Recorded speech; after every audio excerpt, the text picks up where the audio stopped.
Oh, there you go. All right. All right. All right. Shalom. Shalom.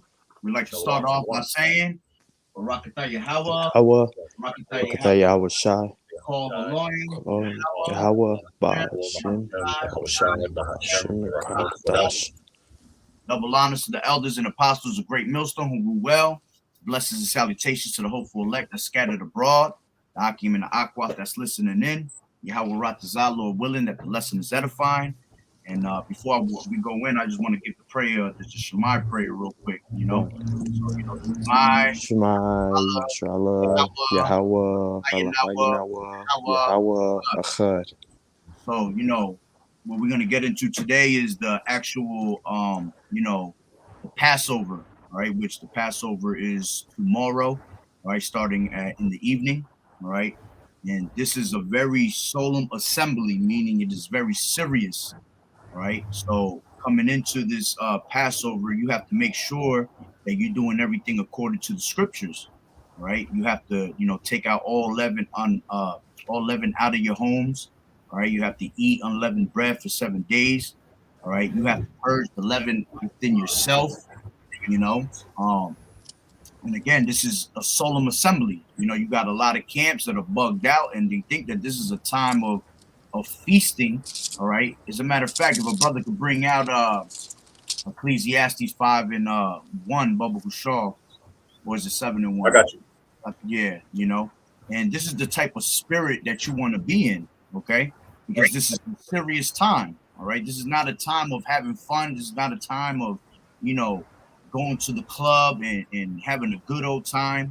This is a serious matter because this may be, the last Pasach that we have with the way things are going on this earth right now. We might very really be out of this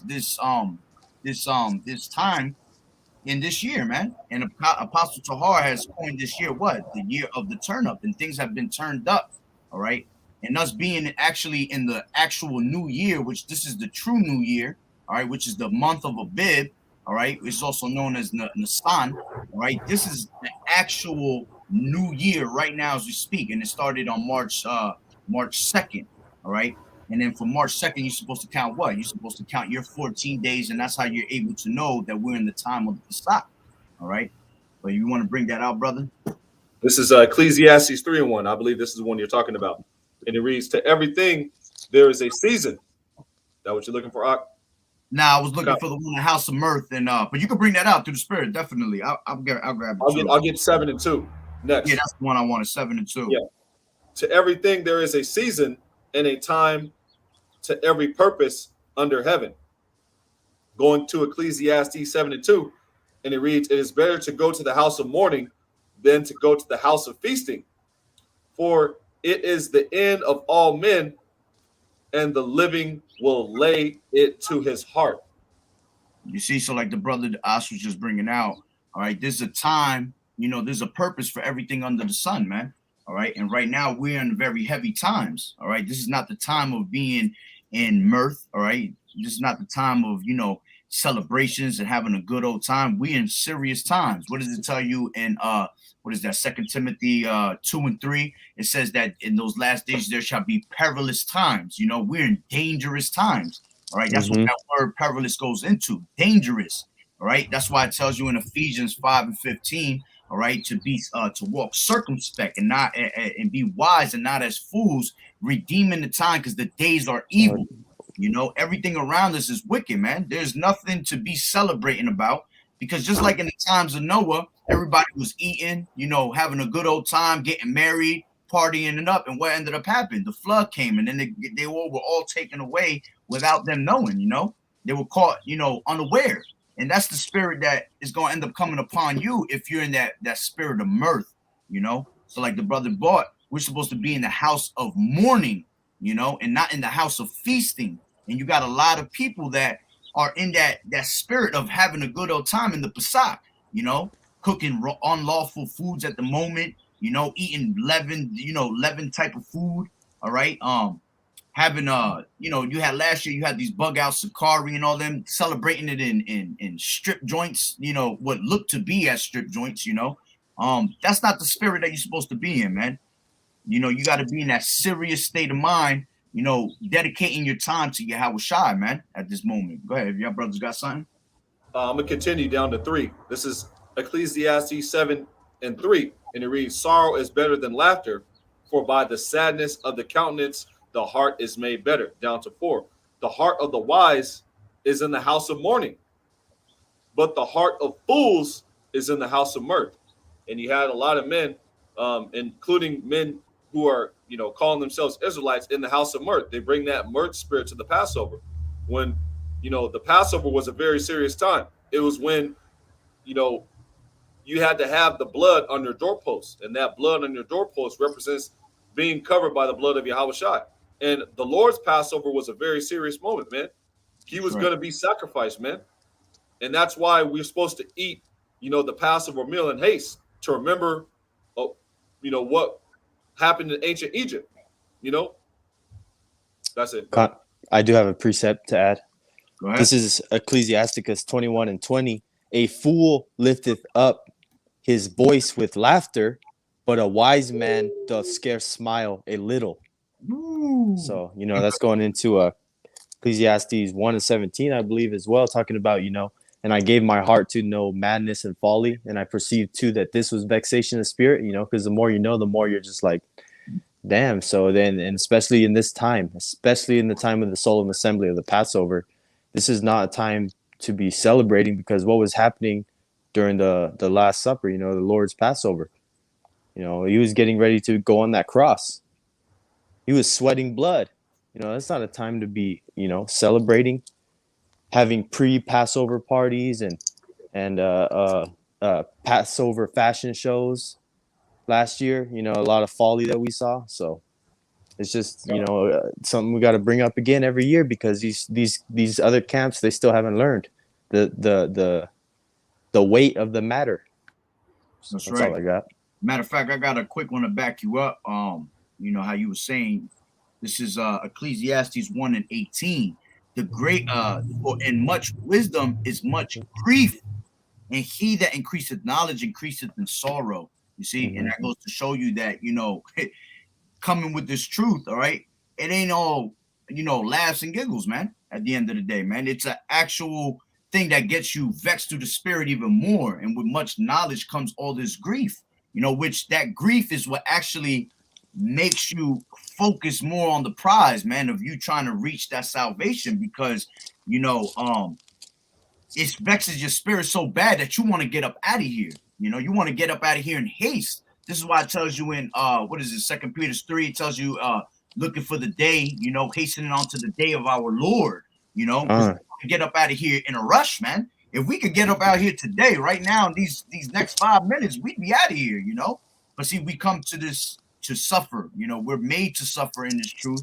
And suffering comes from patience. Patience is suffering. So we have to be patient in this thing and wait upon the Lord until he's ready to get us out of here.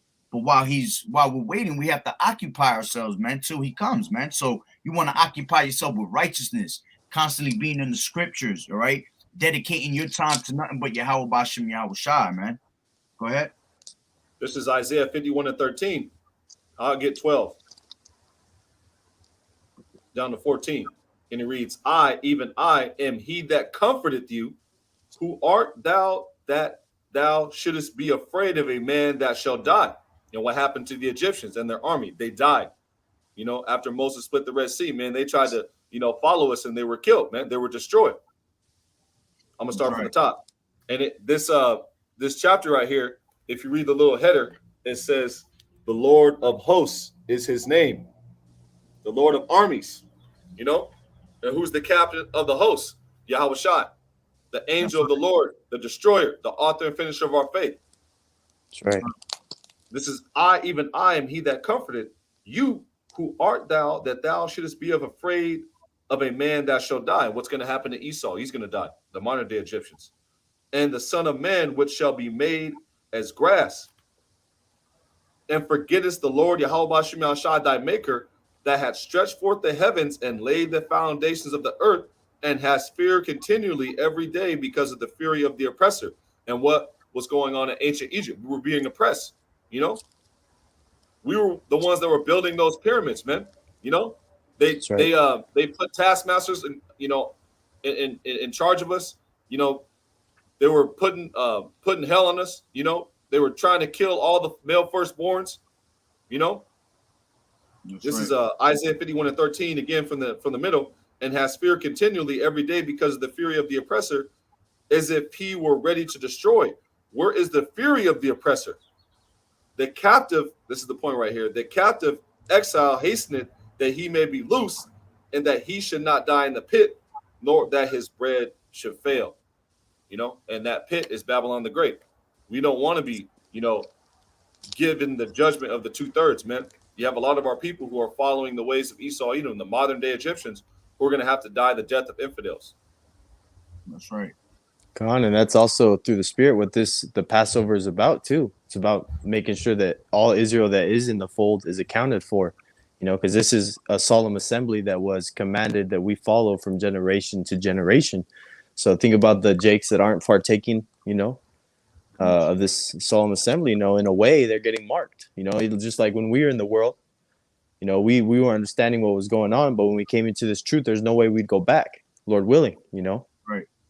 So and that's the spirit too, because that's why, like, if you read, I'll read a little bit of it because this is a pretty long chapter. The spirit, I'll see how far the spirit want me to take it. But like, if you read Psalm 78, it explains to you, just like you were saying, you got these 2/3 that are pretty much not partaking in this, and they are being marked. All right. And this is what it tells you in Psalm 78.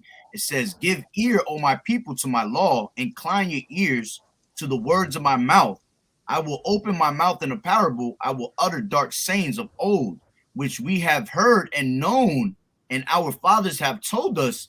We will not hide them from their children, showing to the generation to come the praises of the Lord and his strength and his wonderful works that he has done.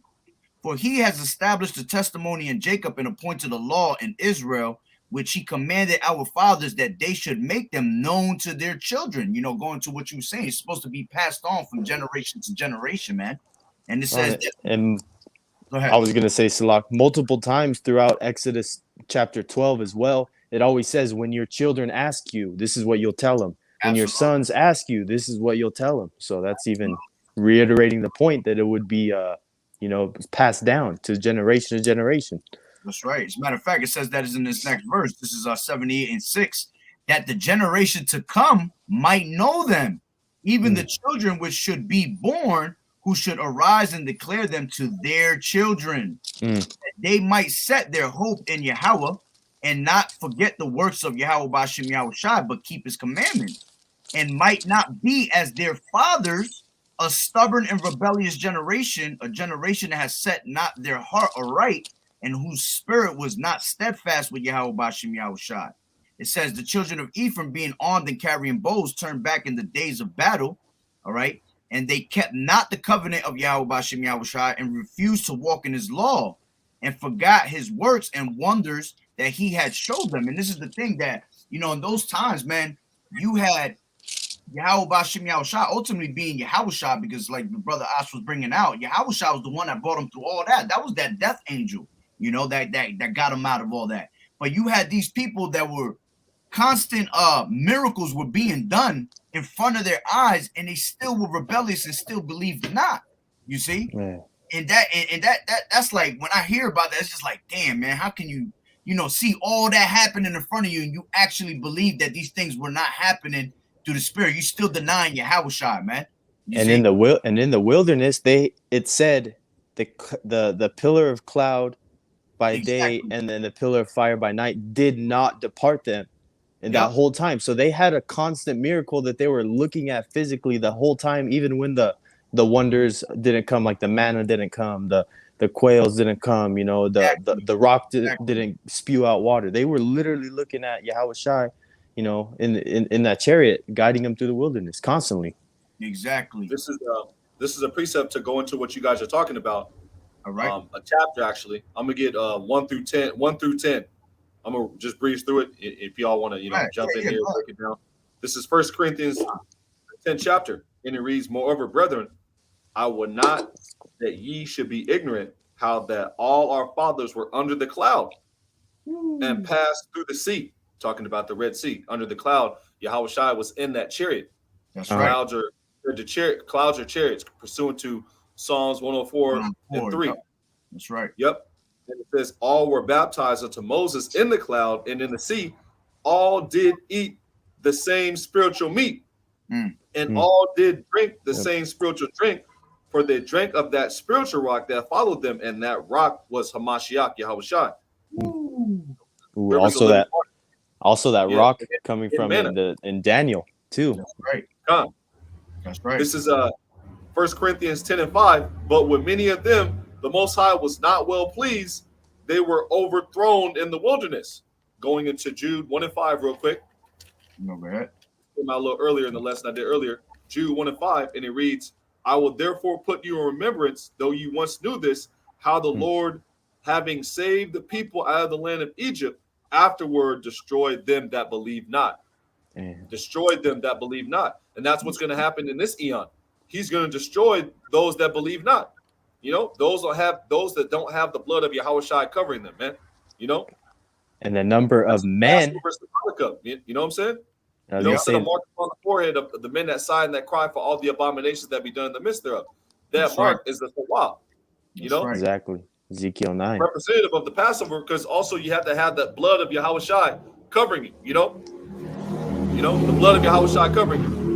This is 1 Corinthians 10 and 6, and it reads 1 Corinthians 10 and 6. Now, these things were our examples to the intent we should not lust after evil things, as they also lusted, as they also lusted, slack it.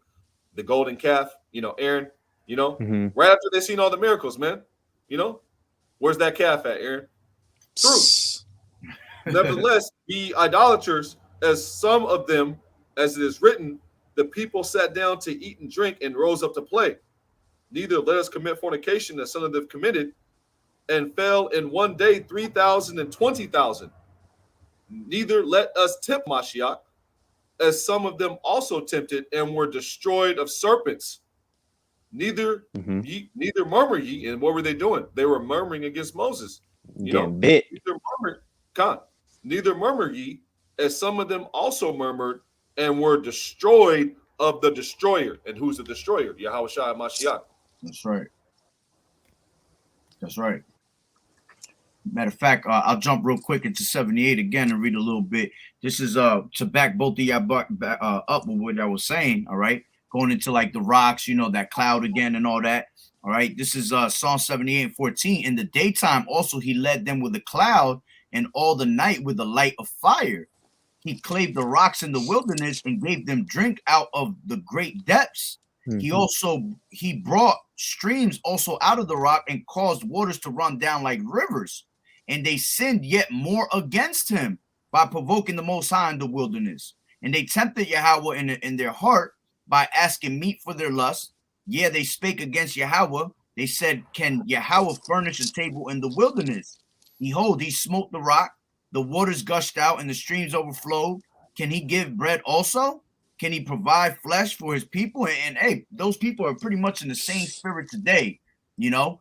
When we're out there telling you the miracles that Yahweh Bashim Yahushua has done and giving you the miracle that he has given us right now by waking us up to this truth, you got what? Scoffers, mockers, you know? You got people trying to come up against the word. You got people saying, you know, talking about, you know, about his coming being delayed. Where is he now? Where is he, you know, where is he that we need him now? You know, and they have no patience, man, because everything is on the time of Yahweh Bashim Yahushua, man. All right. And then it says, I ain't gonna go too much into it because it's long. It goes, let me just drop into 31, because it was going into basically what you brothers was already explaining. All right. But it was talking about how they were fed the manna, you know, they were fed, like the brother Nahar brought out, they were fed quails and they were still mocking the Lord, you see. And the sandals. Exactly. They all were ended up being put to death, which it tells you that in 78 and 31. It says the wrath of Yahweh came upon them and slew the fattest of them and smote down the chosen men of Israel. For all this, they sinned still. Now you got people dying and they still sinning. You still being, you know, rebellious to the Lord. You still mocking the Lord. All right. Therefore, their days did he consume in vanity and their years in trouble. When he slew them, then they sought him, and they returned and inquired early after Yahweh. And they remembered that Yahweh was their rock and their high power, their redeemer. Nevertheless, they did flatter him with their mouth, and they lied unto him with their tongues, for their heart was not right with him, neither were they steadfast in his covenant. All right. And again, it's still going into them, being tempting the Lord. And what I really wanted to grab was 49. All right. I'll start it from 43. It says, how he had wrought his signs in Egypt and his wonders in the field of Zoan, and had turned their rivers into blood, and their floods, and that they could not drink. He sent diverse sorts of flies among them, which devoured them, the frogs which destroyed them. He gave also their increase unto the caterpillar, and their labor unto the locust. He destroyed their vines with hail, and their sycamore trees with frost. He gave up their cattle also to the hail, and their flocks to the hot thunderbolts. He cast upon them the fierceness of his anger, wrath and indignation and trouble, by sending evil angels among them. Goes to show that Yahweh Bashim Yahushai is in control of all things, man. And you send evil death angels to go out there and put you down, you see? So it says, and smote all Salakia. 50, he made a way to his anger. He spared not their soul from death, but gave their life over to the pestilence, and smote all the firstborn in Egypt, the chief of their strength in the tabernacles of Ham. You see? And that was pretty much going in how Yahweh Bashim Yahushai brought the 10 plagues upon the men in Egypt. Yeah. See? And our people still didn't appreciate what the Lord had did for them. You see? And the same thing is happening today. That was that exodus that we were brought out of. Today's society, right? This is the second exodus that we're going through. We are still in Egypt spiritually. If a brother could bring that out, Revelation 11 and 8. All right. And Brother Amash, if you could bring out 15 and Second Ezra 15, and I think it's 5. I got it up. All right, go ahead. This is Revelations 11 and 8. And their dead bodies shall lie in the streets of the great city, which spiritually is called Sodom and Egypt, where also our Lord Yahushai was crucified. See, so we are in that same spirit of Sodom and Egypt. All right. It says the dead body shall lie in the street, meaning that they are out of the way of they're mentally dead. He that wandereth out of the way of understanding shall remain in the congregation of the dead. You see? And then it says that they are like unto Sodom and Egypt. You have the spirit of this this ABC Skittles community all over the place, just like in the time of Sodom and Gomorrah. You have Egypt. If you look at the dollar bill and everything that's around America, it all represents at the time of the Egyptians, man. You see? And then it said what? It said that where they crucified our Lord, where they took our Yahushai's laws, man, and pretty much put them away. They took Serapis Christus, they brought him into the picture. They crucified our Lord and painted a white man's image, for you to worship. So we are considered as Sodom and Egypt spiritually. Now, the brother Amash, Ashamath, if he could bring that out. Which one? Second Ezra's 15, I think is 5. The hurtful works are fulfilled. Yeah, where it says I will I'll get it. I'll grab it real quick too. I got it right here. Second Ezra's, where it says 15. that we're Egypt, where my people is led as a flock to the slaughter. That's 10. This is Second Ezra's. It's all good. Second Ezra's 15 and 10. I actually had that. This is Second Ezra's 15 and 10, and it reads, "Behold, my people is led as a flock to the slaughter. I will not suffer them now to dwell in the land of Egypt." And it reads, "I will bring them with a mighty hand and a stretched out arm, and smite Egypt with plagues as before." And that's how you know this isn't talking about ancient Egypt. Exactly. I got a precept for that. Yeah. Go ahead. This is real quick. This is to solidify your point that we're still in those same conditions. This is Baruch 3 and 8. It says, "Behold, we are yet this day in our captivity, where thou hast scattered us for a reproach and a curse and to be subject to payments according to all the iniquities of our fathers, which have departed from the Lord our God. Beautiful. Beautiful. Yeah, So that's we're still in captivity to this day. Just because we don't have chains slapped on us doesn't mean we're not in captivity. We're in mental slavery. All right, we're in modern day slavery. Birth certificates, social security card. You having a license, you have to subject to payments. You got to pay for your rent. You got to pay for your bills. You see, that's all modern day slavery, man. All right, and as a matter of fact, to bring up even more that we're considered as Egypt. Brother Nahar had this on his precepts. Salaki, I'll bring it out because you're good to up. the spirit. All right, this is Deuteronomy 28 and 68, and it says, "And the Lord shall bring thee into Egypt again with ships by the way whereof I sent unto thee. Thou shalt see it no more again, and there ye shall be sold unto your enemies for bondmen and bondwomen, and no man shall buy you." You see, and that word Egypt, I believe, what does it go into? Bondage. Bondage. It goes into bondage. I was trying to remember That's a spirit. I was gonna bring that up too. It was Mitzrayim was the name of the actual place. Can you catching a flight? Like you got the military helicopter above me, but that word Egypt is Montezarium in the Hebrew. It goes back to house of bondage, slavery. Exactly. Which we're still in. Behold, we are yet this day and still in our captivity. This man's face is on money. Eagles everywhere, just like you had in Greece, just like you had in Rome. This is Second Ezra 15 and 11, and it reads, "But I will bring them with a mighty hand and a stretched out arm, and smite Egypt with plagues as before, and will destroy all the land thereof." Now, this is also said in the book of Exodus. That mighty hand, that stretched out arm is Yahushua. This is Exodus 3 and 19. "I am sure that the king of Egypt will not let you go, not by a mighty hand.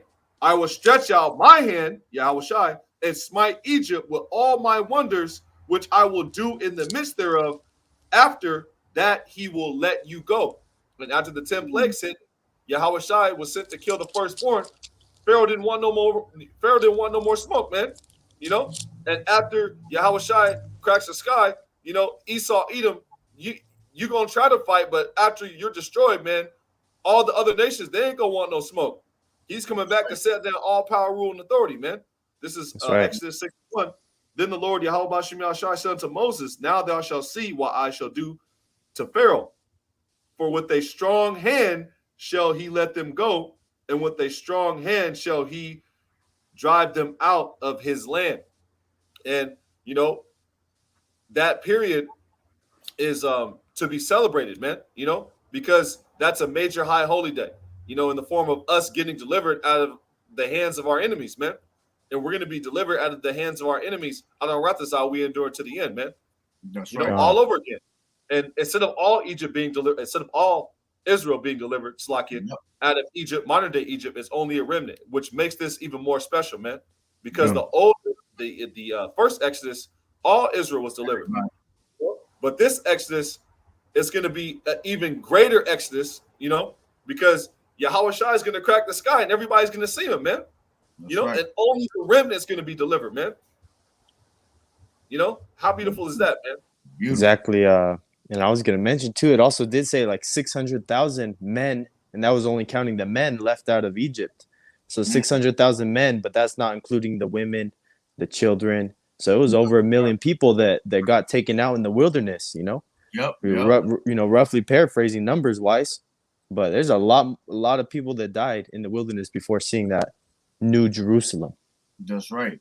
Brother Nahar, if you want to bring out that what you brought out earlier, Romans 9. I know you wanted to bring that, to show that we also, again, this is compared to Egypt. Modern day America is that representation of Egypt. Go ahead. Gone. This is Romans 9 and 17. It says, "For the scripture, Salakia. For the scripture saith unto Pharaoh, Even for this same purpose have I raised thee up, that I might show my power in thee, and that my name might be declared throughout all the earth." That's right. And you see, that's showing you that America is a representation, especially Esau is representation of that modern day Pharaoh. You see, and he is being hardened up just to be destroyed, just so Yahweh Bashem Yahushua could show his power again. And it's gonna be worse than those times. You see, those times were serious, but what's about to come, just like it tells you what, Daniel 12:1, all right, it's gonna be a time that has never been under the whole entire earth, man, under the whole heaven. So this time, this Exodus is going to be way beyond something that you can even imagine, way beyond what we've read in these scriptures, you see? Man. And this is all going to be recorded, man. This is going to be recorded basically for these damn heathens to learn about later, man. And our children have this, you know, like the brother Ash always brings out, Acts 2.0, you know, all the things that we went through, you know, the things that we did to glorify the name of Yahweh Bashem Yahushua, man, on this earth while we were here. You see, all that's going to be recorded, man. It's a beautiful thing to hear about that. Got a precept to back you up on that point, and then another precept as well, going into the name of the Lord being glorified again. A couple precepts, but I'll get, this is Isaiah 64:4, and it reads, for since the beginning of the world, men have not heard, nor perceived by the ear, nor hath the eye seen, O Yahweh Bashem Yahushua, beside thee, what he hath prepared for them that waited for him. And that's you know, in the book of Corinthians, for eye have not seen, nor ear heard, nor entered into the heart of man. And it says, as is written. This is the place where it's written in the book of Isaiah, the 64th chapter, you know. But we have to go through that straight gate, you know. This is Joshua 9:8, and it reads, I'm gonna start with 7. Oh man, this is beautiful. I'll just get the whole thing. Joshua 9:6-9. And they went to Joshua to the camp of Gilgal and said unto him and to the men of Israel, we be come from a far country. Now therefore make a league with us. And the men of Israel said unto the Hivites, peradventure, ye dwell among us, how shall we make a league with you? And they said unto Joshua, we are thy servants. And Joshua said unto them, who are ye, and from whence come ye? And they said unto him, from a very far country, thy servants are come because of the name of Yahweh, thy power. For we have heard the fame of him for all that he did in Egypt. And that's how the name of the Lord became famous, for what he did in Egypt. But he's going to glorify his name all over again for what he's going to do to modern day Egypt. This is John 12:28, real quick, right to the point. Father, glorify thy name. Then came there a voice from heaven saying, I have both glorified it and will glorify it again. And the name of the Lord is going to become famous all over again, man. You know, just like it was back in the day, you know. And to take it one step further, the sons of God had the name of Yahweh in Genesis, the 4th chapter, man. It just wasn't famous, you know, when Moses received the name, you know. That's how he was said. That's why Yahweh Bashem said, I am that I am. And Moses said, what am I going to tell the children of Israel that your name is? Because the elders, when they heard the name, they knew that he was sent from Yahweh Bashem Yahushua. Can I get that real quick? Yeah. This is Exodus 4, I believe it's 19 or 20. And that's where we get the he is, because Moses had to translate it from a first person to telling someone what it is, correct? Yeah. That's why it translates to he is. It's not Ahia, it's Yahweh. That's right. Because if Moses was saying Ahia, he'd be saying that he's the Most High. Yep. That's why, he had to change it to. He is Yahweh. You know, he exists. And this little prologue in here, it says, if you can read it, the children of Israel believe. This is Exodus 4:29, not 19. Exodus 4:29. Salakia. And Moses and Aaron went and gathered all the elders of the children of Israel, and spake all the words which the Lord had spoken unto Moses, and did the signs in the sight of the people. And the people believe. Why did they believe? Because there were certain elders and men in Israel who knew the name.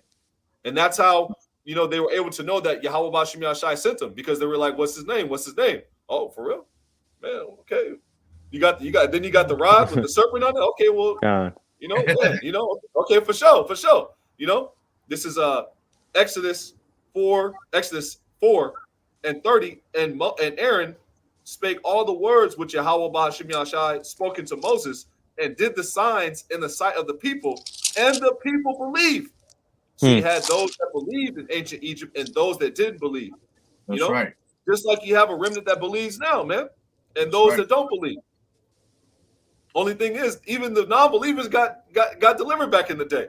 How beautiful was that, man? And then after they seen all the miracles, Jake still didn't want to believe, man. That's how rebellious and dumb, sottish our people are, man. I was gonna say they got delivered talking shit about who was delivering them. Exactly. Like, man, it's still and bugs. that goes to show how merciful our power is, man. But you see, what makes you think he didn't remember that? That's why this time there's only gonna be a remnant saved. Because like the brother Nahar just said, you got these people still talking shit, basically. You see, here it is, Yahweh Hashem Yahushua trying to deliver us, but you got people scoffing, mocking, asking questions instead of just doing the will of the Heavenly Father, man. And where's the promise of his coming? You gotta be patient, man. Saying, where's the promise of his coming and all that, man? Yep. Scoffing, like it says in the book of Second Peter, yeah, yep. And we don't want no smoke, man. It's a very serious matter. It's a very serious matter, and it's a fearful thing to fall into the hands of the living power, man. That's right. He has all sorts of death traps cooked up and hooked up for those that don't believe, man. This is Exodus 4:31, and the people believe, and when they heard that Yahweh, Ba'ashem Yahushai, had visited the children of Israel and had looked upon their affliction, then they bowed their heads and worshiped. That's right. You had those that believed back in the day, and that remnant of believers is back, man. That's all I have, brother. You want to go into Exodus, the 12th chapter? Yeah.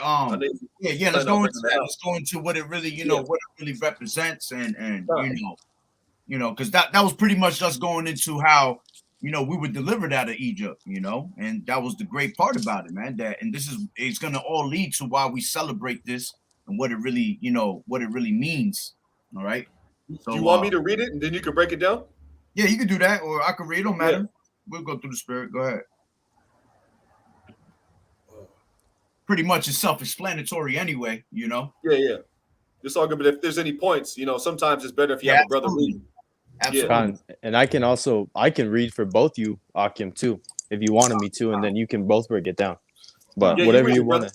I'll do a little reading, brother, because you got more light where you're at. I'm in the dark. It's sort of hard to see over here. Yeah, I can. Do you want me to start at the top of Exodus 12? Before you go to 12, I'll bring it out real quick. As a matter of fact, Exodus 1. Yeah, I'm ready. Exodus 1 real quick. I got you, brother. I got you, brother. You got it, the water. Yeah, con. This is how we ended up. This is telling you how we ended up in Egypt, and it was all there was 77 of us that grew into a nation. You know what I'm saying? Go ahead. This is Exodus 1:1. Now these are the names of the children of Israel which came into Egypt. Every man in his household came with Jacob: Reuben, Simeon, Levi, Judah, Issachar, Zebulun, Benjamin, Dan, Naphtali, Gad, and Asher. And all the souls that came out of the loins of Jacob were 70 souls, for Joseph was in Egypt already. And this is right after, after the encounter with Joseph, and they sold him into slavery. Right after the death of Jacob. Israel, which he became that what was it, that second in command? Yeah, the Pharaoh made him second in command, and then he was thrown in prison, I believe. And then he had a vision, and he was eventually delivered because the man remembered him. That's right. That's right. There was a man that can interpret his dreams. That's right. This is famine. Khan. And then the famine came, and then his brothers, the Israelites, he came to meet up with his brothers, just to give Akim a play-by-play, or new listeners a play-by-play who may be new to the fold, new to the faith. This is Exodus 1:5. And all the souls that came out of the loins of Jacob were 70 souls, for Joseph was in Egypt already, second in command under Pharaoh. And Joseph died, and all his brethrens, and all that generation. And the children of Israel were fruitful and increased abundantly and multiplied and waxed exceedingly mighty, and the land was filled with them. A new king in Egypt. That's right. So yeah, Now there arose a new king. What was that, brother? No, go ahead. Salakia. Thing. And No, actually, I read a separate book about this, going history of when Joseph was moved into that position as Tate. This is pretty much second in command, but he really had more power than the Pharaoh because Pharaoh was tied down to the responsibilities that he had as being the Pharaoh. But Joseph was just in charge and he could move more freely because he wasn't exactly part of the Egyptian culture per se. So he even had, in some ways, more power than the Pharaoh, which, man, it's beautiful how Yahweh Shemi Shai set up everything to play. That's right. That's right. Daniel had a high position. That's funny too. You say that, isn't that? That's why you had the woman. You had the Pharaoh. Wasn't it the Pharaoh's woman that was trying to go after him and everything? Yeah, she tried to get him to tap that. She was trying to set him up. She actually did try to set him up heavy, but show how much power he did have, and he had, like you say, he had more power than actual Pharaoh. You know, at the moment, you know, women love that power and things like that, man. And that also goes to show you that the law was oral, because he knew that it was unlawful to lay with another man's wife. You know, why would he flee if that wasn't something that he knew was wrong already? So they had the law. It was just not written down. That's right. That's right. Beautiful. So and yeah, Daniel had a high position in the Babylonian captivity. You know. Daniel's chapter 2. It goes into which it goes to show you how about Shem Yahushua always took care of his people, man. He always took care of his elect when it needed be. You know what I'm saying? Poverty and riches come from the Lord. You know. That's right. That's right. You want me to keep on going, brother, or you want to go into Exodus 12? That was pretty much that was good. Can I get this real quick? Go ahead. Down to 10. Go ahead. This is Exodus 1:8 down to 10. Now there rose up a new king over Egypt, which knew not Joseph. Just to build up of what we're going into, because the last Pharaoh, the last king, Slaket, knew Joseph. You know, but this new Pharaoh, this new king, didn't know Joseph. This is Exodus 1:8. Now there arose a new king over Egypt, which knew not Joseph. And he said unto his people, behold, the people of the children of Israel are more and mighty than we. This is the point right here. Come on and let us deal wisely with them, lest they multiply, and it come to pass that when they falleth out any war, they join also to our enemies and fight against us. And so get them up out of the land. And one of the ways that they had to destroy us is to kill all the male firstborn. That's all the male Hebrews. You know, and that's why Moses was hidden in a right by the water. You know, that's right, and that goes to show. Read that part again where it said that that if they were I'll get it again. This is Exodus 1:10. And if they ended up multiplying, go ahead. Yeah, this is Exodus 1:10. Come on, let us deal wisely with them, lest they multiply, and it come to pass that when they falleth out any war, they join also unto our enemies and fight against us, and so get them up out of the land. That's right. And that goes to show that they were already afraid of the Israelites, of them multiplying. You know what I'm saying? They were afraid that they will multiply and come into some type of power at one point, which it gives you the reason why Ash was saying that they started trying to kill the males. You know what I'm saying? Which is the same thing they pretty much do today. You know? Planned Parenthood. With what? Abortion. They don't want us to have, they're trying to make our men effeminate. You know what I'm saying? They're trying to demonize our men down to a low level because they don't want us to continue to keep multiplying, because they know the more we multiply, the more we grow. And now we're in strength in numbers. And because we already have the power by having the Lord, Yahweh Hashem Yahushua on our side, man, they're afraid that we will wake up, you know, and be able to turn against them. You know that they didn't want us to turn against them. They were afraid of us. Because what was the culture back then? It was the same as it is now. Israelites had multiple women. They were reproducing at an astronomical rate compared to the Egyptians, that my black woman's God type bullshit, Kemetic stuff that they were into. You know, they only had one partner. You know, because there's a heathen custom. You know, when the Jakes at that time, you know, they had multiple wives. They were like bunny rabbits. You know. Not only that was a blessing to us, that we were supposed to be fruitful and multiply. That's the commandment. That's why to this day has that spiritualness inside them, that they'll be having a fine woman at home, but they still be looking for something because it's made for us. What? We women that multiply, man. Gone. It's crazy. Hey, we don't like to eat the same fruit every day. You know, we like shit like variety, man. Gone. Beautiful. Yeah, so that was pretty much the point on that, and that's how we ended up in Egypt. You know, that's how we end, and that's where it starts. You know, just like they said, they were afraid of us multiplying, so they started killing off the males. All right, and this is where it starts with Pharaoh doing his, pretty much his bullshit. All right, trying to kill off our men, and this is how he ended up getting caught with them 10 plagues, man, because he started taking advantage of the Israelites, man, putting them into slavery, doing them what they wanted to do. So, matter of fact, let me grab this real quick. I don't know if one of y'all brought this out, but I had it on my list. So it's right next to it. Exodus 6:6. Did you bring that out, Ash? I brought out 6 and 1, but hey, man. Yeah, I'll just bring this out real quick. This good, is Exodus 6:6.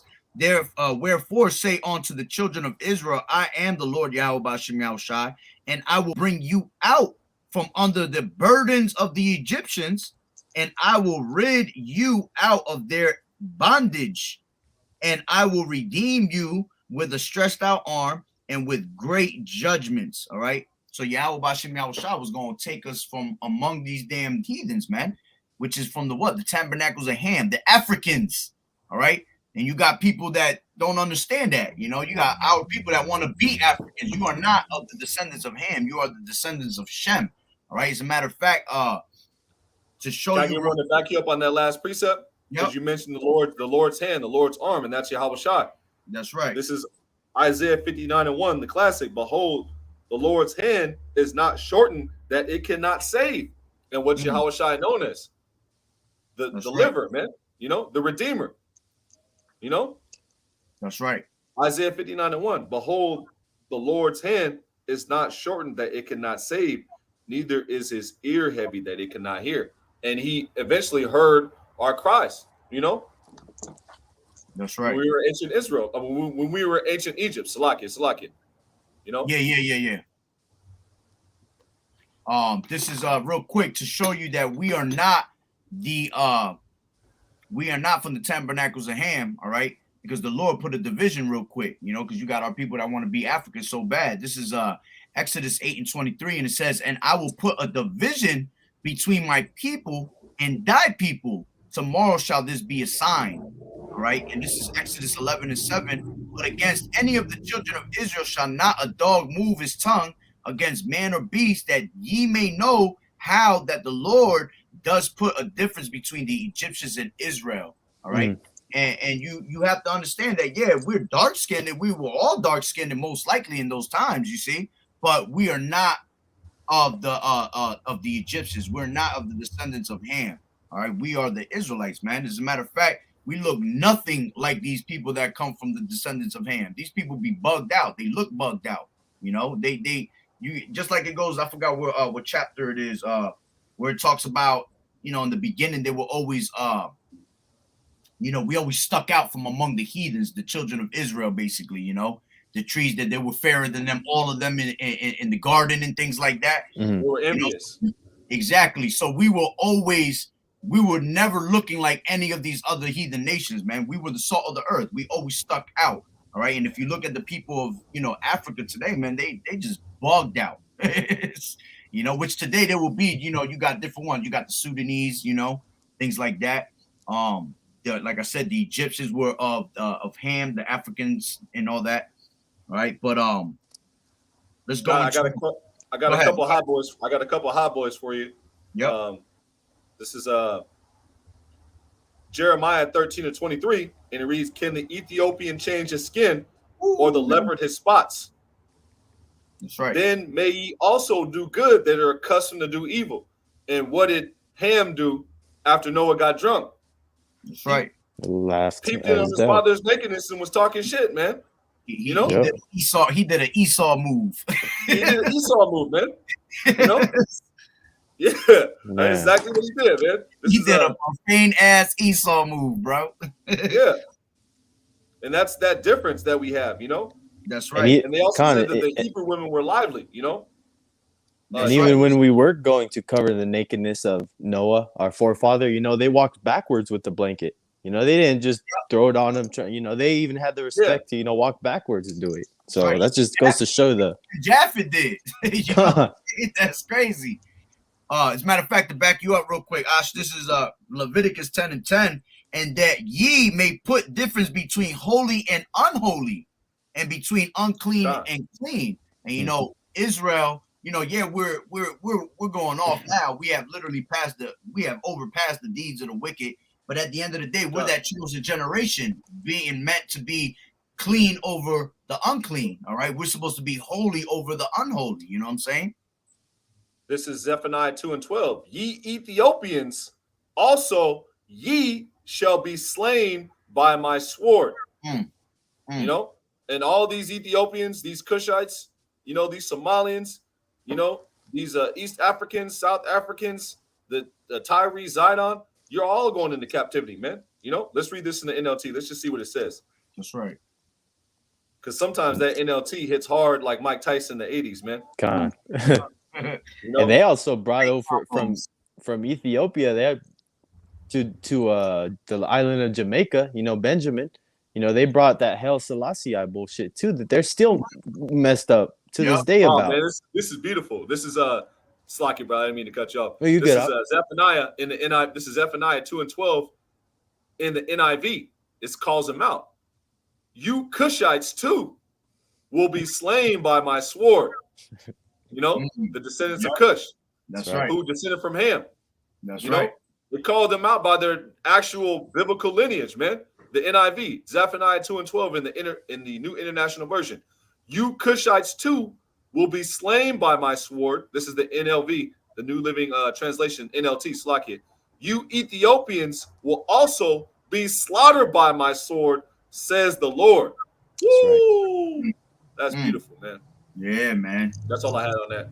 Yeah, they meant to be destroyed, man, like anybody else, man. Sometimes the NIV and the NLT, man, it's just boom. Yeah, yeah. You got to know when to bring it out, because sometimes it do go off too. Sometimes you be like, "What the heck is this damn thing?" Yeah. But for the most part, it be on point. It literally be on point. All right. Let's go into that Exodus 12. Do you want me to start at the top? Yeah, you can bring it from the top. This is Exodus chapter 12, verse 1.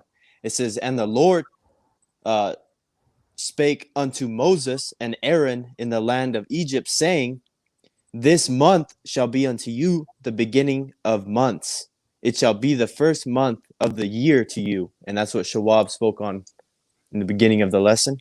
That's right. That's right. Going into the month of Abib, and which is called Nisan now, but this is the new year we are in right now as we speak, man. And shalom to the brothers on the comment board. Yahweh Shem Yahshua Barak Aki. Shalom.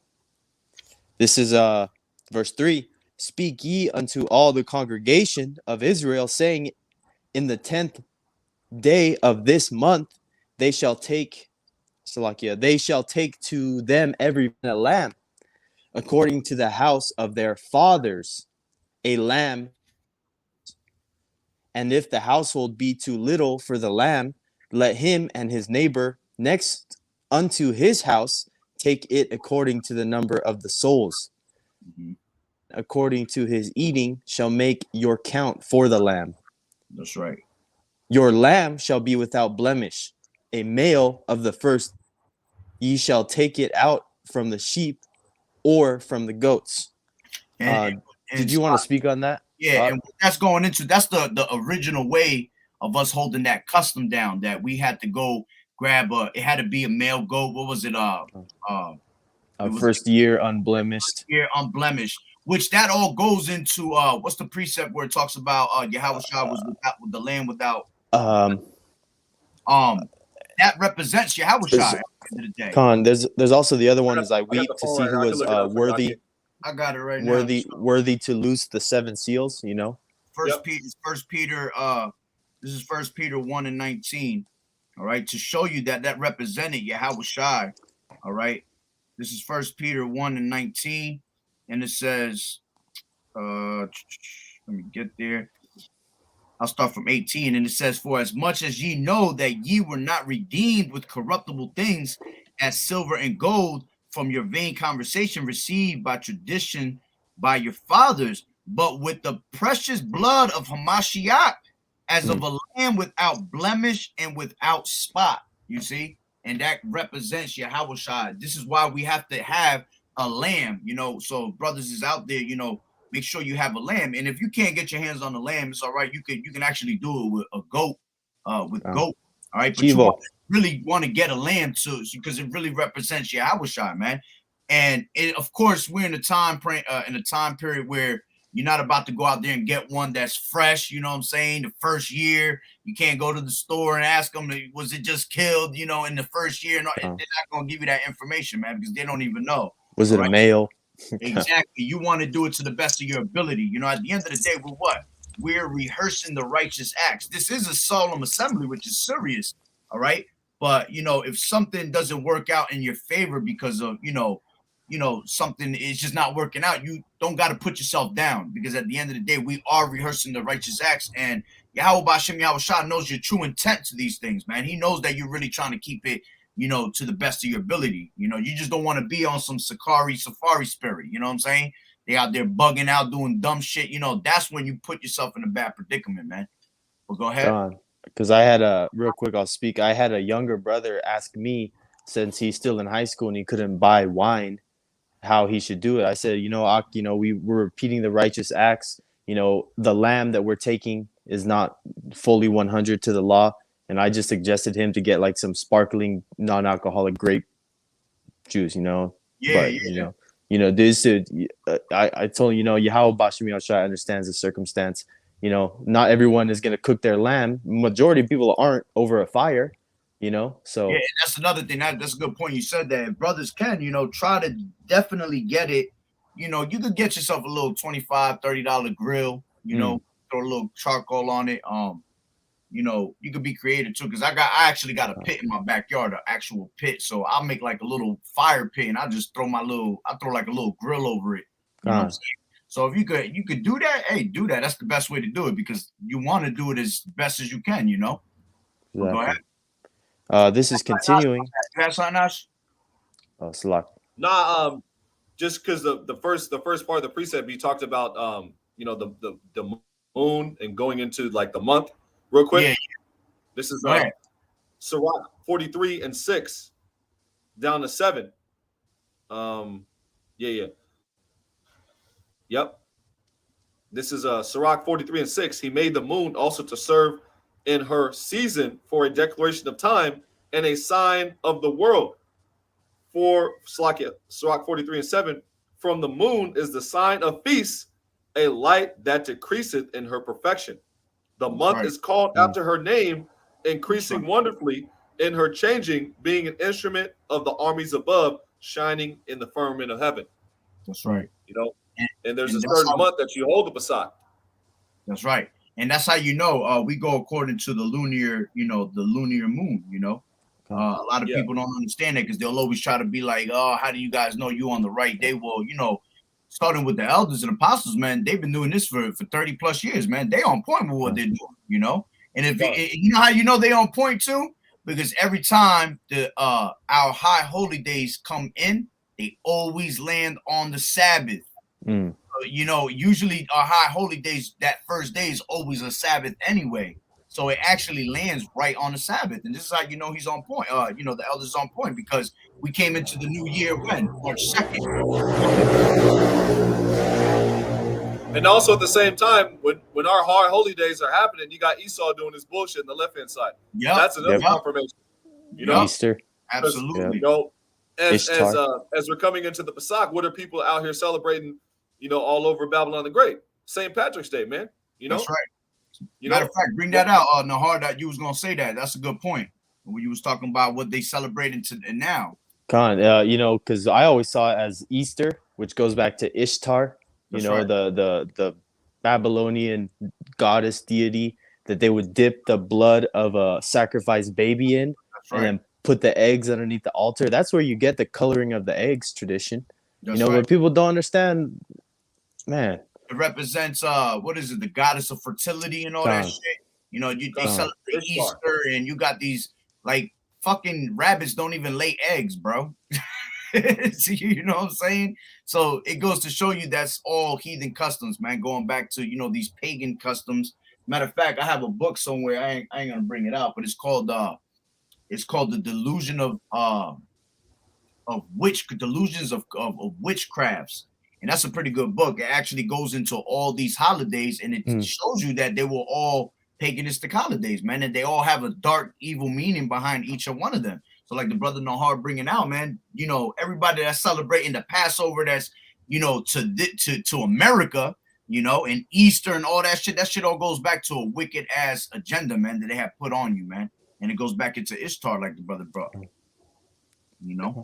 Go ahead. This is I'm gonna read 5 again just to get to the point. This is Exodus 12:5. It says, "Your lamb shall be without blemish, a male of the first year. Ye shall take it out from the sheep or from the goats, and ye shall keep it up until the 14th day of the same month, and the whole family, Salakia, and the whole assembly of the congregation of Israel shall kill it in the evening. That's right. And they shall take of the blood and strike it on the 2 side posts and the upper door posts of the house wherein they shall eat it. And they should." You want to speak on that up? Yeah, as a matter of fact, real quick, going back to what the brother Ash was bringing out earlier, and you see, back in the day, that's what that blood represented, which is going to go into the brother Nahar going to read into it, but you were supposed to strike it on your doorpost, the blood of the lamb, which was what showing that you were exempt from judgment. But going back to what we were saying earlier, how today America, all right, in the time that we're in, this is that second in Exodus that's about to happen. So we no longer actually grab lambs and put the blood on our doorposts anymore. You know what I'm saying? But we do everything spiritually. All right. So real quick, the brother Nahar, the brother Ash had mentioned it earlier. I'll bring it out though. This is Ezekiel 9:4. All right. Spiritually, this is what you're doing. All right, to represent that door, that blood being put on the doorpost. All right, this is Ezekiel 9:4. And the Lord Yahweh Bashem Yahushua said unto him, "Go through the midst of the city, through the midst of Jerusalem, and set a mark upon their foreheads of the men that sigh and that cry for all the abominations that be done in the midst thereof. And to the others he said, in mine heart, go ye after him through the city and smite. Let not your eyes spare, neither have ye pity. Slay utterly old and young, both maids and little children and women, but come not near any man upon whom is the mark, and begin at my sanctuary. Then they began at the ancient men which were before the house." All right, and real quick, you got First Chronicles 15:13. Whosoever shall not seek the Lord shall be put to death. All right, whether man or woman, all right, great or small, it don't matter. Yahweh is not a respect of persons. All right. So in this time frame that we're in, especially in this Pasach, which I did a lesson yesterday, going into how this is cutting season. All right, a lot of things happen, man, around this time. So those people that know this truth and are playing around with this truth, hey, Yahweh Bashem Yahushua can put you down, man. He could put you to death. You see, something bad could happen to you. All right. Which at the end of the day, go ahead. What were you gonna say? I was gonna say, like it says, it's better if you don't even partake in the Passover if it's your first year in the truth, or really if you don't feel like you're worthy, because like I said, if you're drinking that wine, you're either drinking that wine of salvation or you're drinking that wine of that wrath, representation of it. And I have that scripture on deck in. Matter of fact, bring that out, Ash, if you want. Drinking unworthily. First Corinthians 11. I got a couple to bring the last point you brought home. Go ahead. I'll bring that out too. Talking about the lamb. This is St. John 1:35. And the next day, John stood and 2 of his disciples, and looking upon Yahushua as he walked, he said, "Behold, the Lamb of the Most High." That's talking about the Lamb slain from the foundations of the world. Revelation 13:8. Revelation 13:8.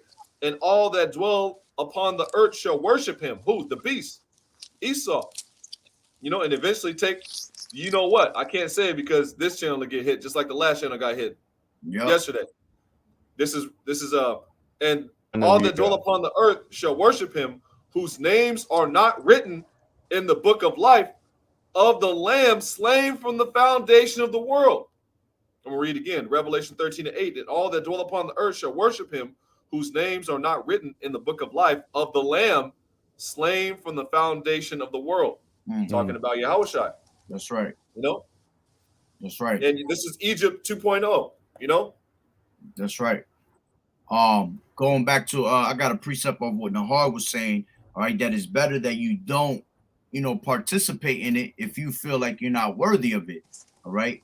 This is 1 Corinthians 11:28. But let a man examine himself, and so let him eat of that bread and drink of that cup. For he that eateth and drinketh unworthily eateth and drinketh damnation to himself, not discerning the Lord's body. All right. So this is how important it is that if you feel like you're not ready, it's better that you don't. You have to be literally 100% all for this, man. And you have to, again, I always say this in my videos, you have to what? You have to count the cost of what you're getting involved with, man. So if you're going to do the Passover, make sure, you really study on how it's done. Make sure that your mind, I don't even want to say your heart, because your heart is deceitful above all things, but your mind, all right, is where it's supposed to be, man. Pertaining to what? Yahushua, man, doing the righteous acts properly to the best of your ability, man. All right, because this is something serious. I'm gonna read that again. It says, for he that eateth and drinketh unworthily eateth and drinketh damnation to himself, not discerning the Lord's body. You see? So you pretty much, you're bringing that destruction upon yourself by eating unworthily, man. Putting the sacrifice of Yahushua to open shame. That's right. Exactly. Beautiful. This is a precept to bang home that last point you got. This is John 6 and 6. This is the book of St. John 6:52. The Jews therefore strove among themselves, saying, I'm gonna start with 50. Yeah, I'm gonna start with 49. So like it. St. John 6:49. Man, this is like really beautiful. I want to get it all, but I want to get right to the point. Hey, through the spirit, get what you got to get at. Get that meat off. This is St. John 6:45. It is written in the prophets that they shall be all taught of the Most High. Every man, therefore, that had heard and had learned of the Father cometh unto me. Not that any man had seen the Father, save he which is of the Most High, he had seen the Father. Verily, verily, I say unto you, he that believeth on me hath everlasting life. I am that bread of life. Your fathers did eat manna in the wilderness and are dead. Going down to 50. This is the bread which cometh down from heaven, that a man may eat thereof and not die. I am the living bread which came down from heaven. If any man eat of this bread, he shall live forever. And the bread that I will give is my flesh, which I will give for the life of the world. And that word world is cosmos. That's right. So the Jews therefore struggle among themselves, saying, how can this man give us his flesh to eat? That's that lamb. That's right. Then Yahushua saith unto him, verily, verily, I say unto you, except ye eat the flesh of the Son of Man and drink his blood, ye have no life in you. Passover, you eat the lamb and you drink the wine. You eat the flesh and you drink the blood. That's right. Not only that, metaphorically, metaphorically, not only that, now that you're saying that metaphorically, it also represents Yahushua, because like you said, the lamb, Yahushua. Well, where was Yahushua born? Yahushua was born in a manger, right? Because that represented to eat Yahushua, to eat this roll. Yahushua is what? Eating the roll of this whole entire book. You know what I'm saying? He come in the volume of the book. And to take it one step further, Slack keeps on happening to me. To take it one step further, the city, Bayat Laham, Bethlehem, Bayat, house, Laham, bread, house of bread. Yep. Beautiful. This is beautiful. St. John 5:54. Whoso eateth my flesh and drinketh my blood hath eternal life, and I will raise him up at the last day. For my flesh is meat indeed, and my blood is drink indeed. He that eateth my flesh and drinketh my blood dwelleth in me, and I in him. And after he said this, you have certain men who got offended. Yeah. Man, thinking he was talking about cannibalism, man. Yeah, not understanding the spiritual overtone of what he was saying. Going back to Psalm 78 and 2, Yeah. I'll just get it real quick. I don't want to butcher it. It's one precept. Psalm 78 and 2, went right to it. The Wadi Abba Shemi Shai. Psalm 78 and 2, and he reads, I will open my mouth in a parable, I will utter dark sayings of old. And that was a dark saying that he was saying, talking about eating my flesh and drinking my blood. That's why it went over certain men's heads. That's right. It shows you also that this isn't for everybody. Exactly. I'm just gonna say that's the spirit. It goes back to Matthew's 13. That's why he speaks to us in parables, because it's for us to understand the mysteries of the kingdom. See, to the servants, he only gives the secrets, you know what I'm saying? So we're the only ones that understand these things, to everybody else is gonna go right over their head. They're gonna look at them like, what you talking about? You see? I pray not for them, not only but for them which thou hast given me. But their friends. John 15 and 15. I'm not called you servants, but friends. That's right. That's right. Well, what do you do with friends? Friends actually they keep secrets between themselves. You know what I'm saying? So they're able to share those secrets and keep it between themselves. That's why us ourselves are even supposed to keep this. Yeah, we're supposed to preach out the word and let the gospel be known, but certain things is just a secrets to us. It's for us only. You know what I'm saying? To the elect. There's certain things that we bring out the gospel, to glorify Yahweh B'Shem Yahweh, but there's certain things that we, at the end of the day, got to keep to ourselves, man, because it's only for us. There's certain things that only the believers are going to get, the true believers. Exactly. Those. I posted this on IG last night, and I actually borrowed it from the brother Zayan out there in Baltimore. The three major stumbling blocks in Israel: Yahweh Shai being number one, number two being the Strong's G5480. That's right. That's right. Rod. Yeah, ain't that a mugger? You know what I'm saying? Mm-hmm. And then got to speak in code because the second channel get hit in 2 days and whatnot. Oh man, we're gonna call it the rice. The Quran to the ma. You know what I'm saying? The Quran to the ain't that a bad ma? You know what I'm saying? I got a picture of it. And then number 3 is the 12 tribe sign. You got those all acolytes who get offended because you got Nahar and Shawab, Ahmawan breaking bread with Judah, man. That's just because Yahweh B'Shem Yahweh spirit of discernment, man, to be spiritual, And you got Latino only Israelites too. That's right. Yep, man. I had Latino only Israelites. I didn't know about that. I'll share I had account, a GLCC. Man. I actually came into the truth. A GLCC cat came into our camp last weekend, trying to say that we shouldn't curse out the white man. Trying to stick up for his daddy Esau. So, man, it was. I had all on video too. I was just like, God. That's Proverbs 17:15. Those that justify the wicked, you're an abomination to Yahweh B'Shem Yahweh, man. Don't Latino only Israelites though, man. I experienced one coming into this truth. The dude that I used to be next door neighbors with, man. He came into the truth, and I came into the truth, and I knew that dude from the streets, from the turf, from the block back in the day. And this guy ended up falling out. He used to camp with Sakari, man. He ended up falling out and becoming a Latino only Old Testament Israelite, man. Yeah, but that's why you need to fear Yahweh B'Shem Yahweh. You made a post about that, about the guy who fell out in Men of Valor, man. Now he's all sounding like Tutti Frutti. Man, and whatnot, feminine man. as hell. Yeah, but that's why you need to fear Yahweh B'Shem Yahweh, man. Because Yahweh B'Shem Yahweh can strip the spirit off you at any given moment, man. That's right. Matter of fact, I just did a video on that. You seen the one guy that was part of the Men of Valor camp, man, and now Now he Hochi Hoch. he went from his name being Yawasop to Hochi Hoch. That's bugged out, bro. And the way I always think about it too is that it was King David himself that was asking not to get the spirit taken from him. So how much more so us? If King David, who was all the things that King David did, slaying Goliath, was even asking for that. That's how much more so are we supposed to ask for that? So that's right, man. Yeah, what was we at? Oh, we was in Ezekiel 9 real quick. Let me just finish that up. All right, because I was comparing to you know, how to read that second Exodus, because the brother Nahar was reading about how they used to put the blood on the doorpost. All right, and this is how we pretty much do it spiritually.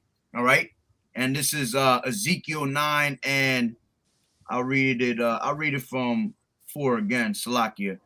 It says, and the Lord Yahweh Bashem Yahushua said unto him, go through the midst of the city, through the midst of Jerusalem, and set a mark upon their foreheads of the men that sigh and that cry for the abominations that be done in the midst thereof. And it says, and the others, he said in mine heart, go ye after him through the city, and smite, let not your eyes spare, neither have ye pity. Slay utterly old and young, both maids and little children and women, but come not near any man upon whom is the mark, and begin at my sanctuary. So like Esau got my shit frozen right now. At the ancient men that were of old, I think. Yeah. But no, I know.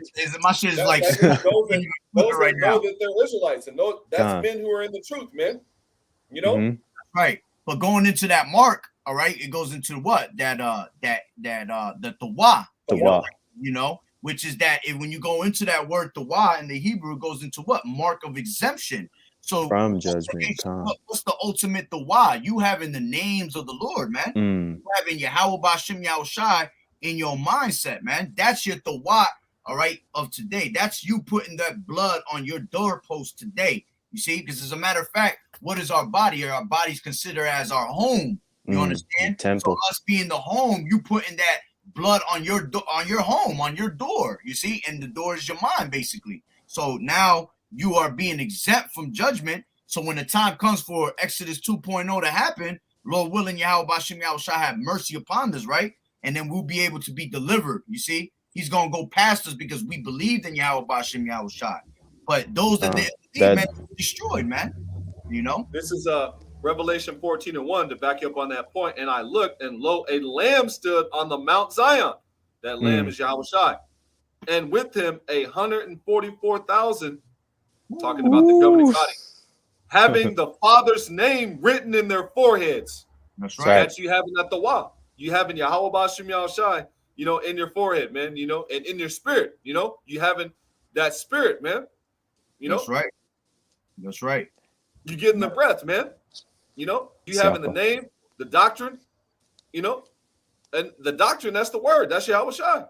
There's no way you're going to get around Yahushua, man. You know, to all you self-righteous Israelites, man. You know, that, the law. Well, Yahushua is above the law and the prophets, man. That's How about that? You know, you have to go before his judgment seat, man. You know? That's right. Matter of fact, Bubba Gashaw, I'm gonna read this one real quick to back you up too. And if you want Nahar, bring out Baruch 2 and I think it's like 31 or 32. All right. You broke out. What was that? Baruch 2 and 32, I think it is. Okay. I'll bring this out real quick to back up. This is Second Ezra 2 and 43, and I'll read down, and it says, and in the midst of them there was a young man of high stature, taller than all the rest, and upon every one of their heads he set crowns, and was more exalted, which I marveled at greatly. So I asked the angel and said, Sir, what are these? He answered and said unto me, These be they that have put off the mortal clothing and put on the immortal, and have confessed the name of Yahweh Bashem Yahushai. Now are they crowned and received palms, you see? So going into, you know, that's having that tawa on you, basically. You were marked, you were exempt from judgment, all right? And now you're being what? You're being crowned, you know? That means you took part of the second Exodus. That's right. The second Passover. That's right. Exactly. Where Yahweh Bashem Yahushua is going to allow Yahushua and those death angels to pass over you in those chariots and beam you up. How about them apples? That's right. Beautiful. Because that's what was going on as they had finished putting the blood on the doorpost. That next one was that thick darkness that they could feel, which is those Yahushua just murking the firstborn. And then, you know, also those strange apparitions that were messing with and tormenting the Egyptians. That's right. That's right. You got that precept? Khan, do you want to Baruch 2 and 32? Yeah, I think it's the part where it says they will remember the name. Khan. It's about Yeah. 33. Yeah. Yeah. I'll start at 32. This is Baruch 2 and 32. And they shall praise me in the land of their captivity and That's think right. upon my name and Ooh, return from their stiff-necked and from their wicked deeds. exactly. For they shall remember the way of their fathers, which sinned before the Lord, Yahweh Shem Yahushai. Right, and how we remember it at the end of the day, because everything that's written aforetime, it was made for our learning. Khan. This is how we were able to remember not to do the stupidity that we were doing before, and now we walk in those righteous paths, man. You see, and it's all about having the name. That's the key for your salvation. That's the keys to you to get on them chariots, man. Is the names. And you got these people, they'll say, the name don't mean nothing. You can call them whatever you want. Well, you continue to keep doing that, and let's see how far you're going to get with calling upon different names, man. You see? But we was going back into Let me get this real quick to back you up on that point. Yeah. This is Sirach 2 and 10, real quick. And it reads, look at the generations of old and see, did ever any trust in the Lord and was confounded? Or did any abide in his fear and was forsaken? Or did any ever despise? It's like I'm gonna start again from the top. I got a little excited. He got excited. This is Sirach 2 and 10. Look at the generations of old and see, did ever any trust in the Lord and was confounded? Or did any abide in his fear and was forsaken? Or whom did he ever despise that called upon him? Well, if you call upon him, you got to know the name. That's right. Our forefathers knew the name. You know? That's right. That's right. That's how you want important. To go back to, as a matter of fact, go back to Exodus? Real quick, I'll back you up with that one more time. This is Zephaniah. So like a Zephaniah 3 and 9. And it says, for then will I turn to the people of pure language, that they may all call upon the name of the Lord and serve him with one consent. And this is why you have to know the name in that pure language, which is what? Exactly. It has to be brought in Hebrew, man. You got people bring it. Y'all don't realize that, anybody that's not in this truth, that's on God, Jehovah, Allah, Yah, those are all heathenistic names, basically, man. That was all made to mislead you from the actual name, man. The name is to be brought in the mother of all languages, which is what? Hebrew. Everything originates from Hebrew. All these other languages, they come from Hebrew. That's why it tells you in the same things uttered in another language have not the same force in them. That's right. The words that are uttered in Hebrew and translated into another tongue have not the same force in it. Exactly. So you have to bring it out in the Hebrew, man. And the names are what? Yahweh, Bahashem, Yahweh Shai, man. Which that means Bahashem means in the name. Yahweh is the Heavenly Father, and Yahweh Shai being the Son, man. That's right. This is Isaiah 19 and 17 down to 20 to back you up on that point. And it reads, and the land of Judah shall be a terror unto Egypt, going into modern day times, because, the tents of Judah are going to be raised up first, as far as when Jacob's trouble starts, it's going to get on and crack it, man, who shall rise him up? But this word is tearing Esau, Edom up, starting with Abba Vivens, getting the spirit, and then eventually the elders and apostles and men that we learn from, going into the point, Slakia, Isaiah 19 and 17, and the land of Judah shall be a terror unto Egypt.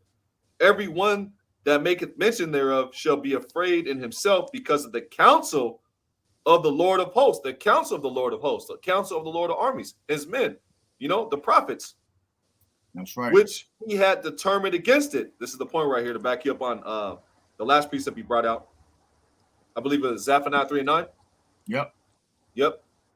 In that day shall 5 cities in the land of Egypt speak the language of Canaan, the Lashawan Kodash, the ancient tongue, which we spoke in the land of Canaan. The land of Canaan, Yep.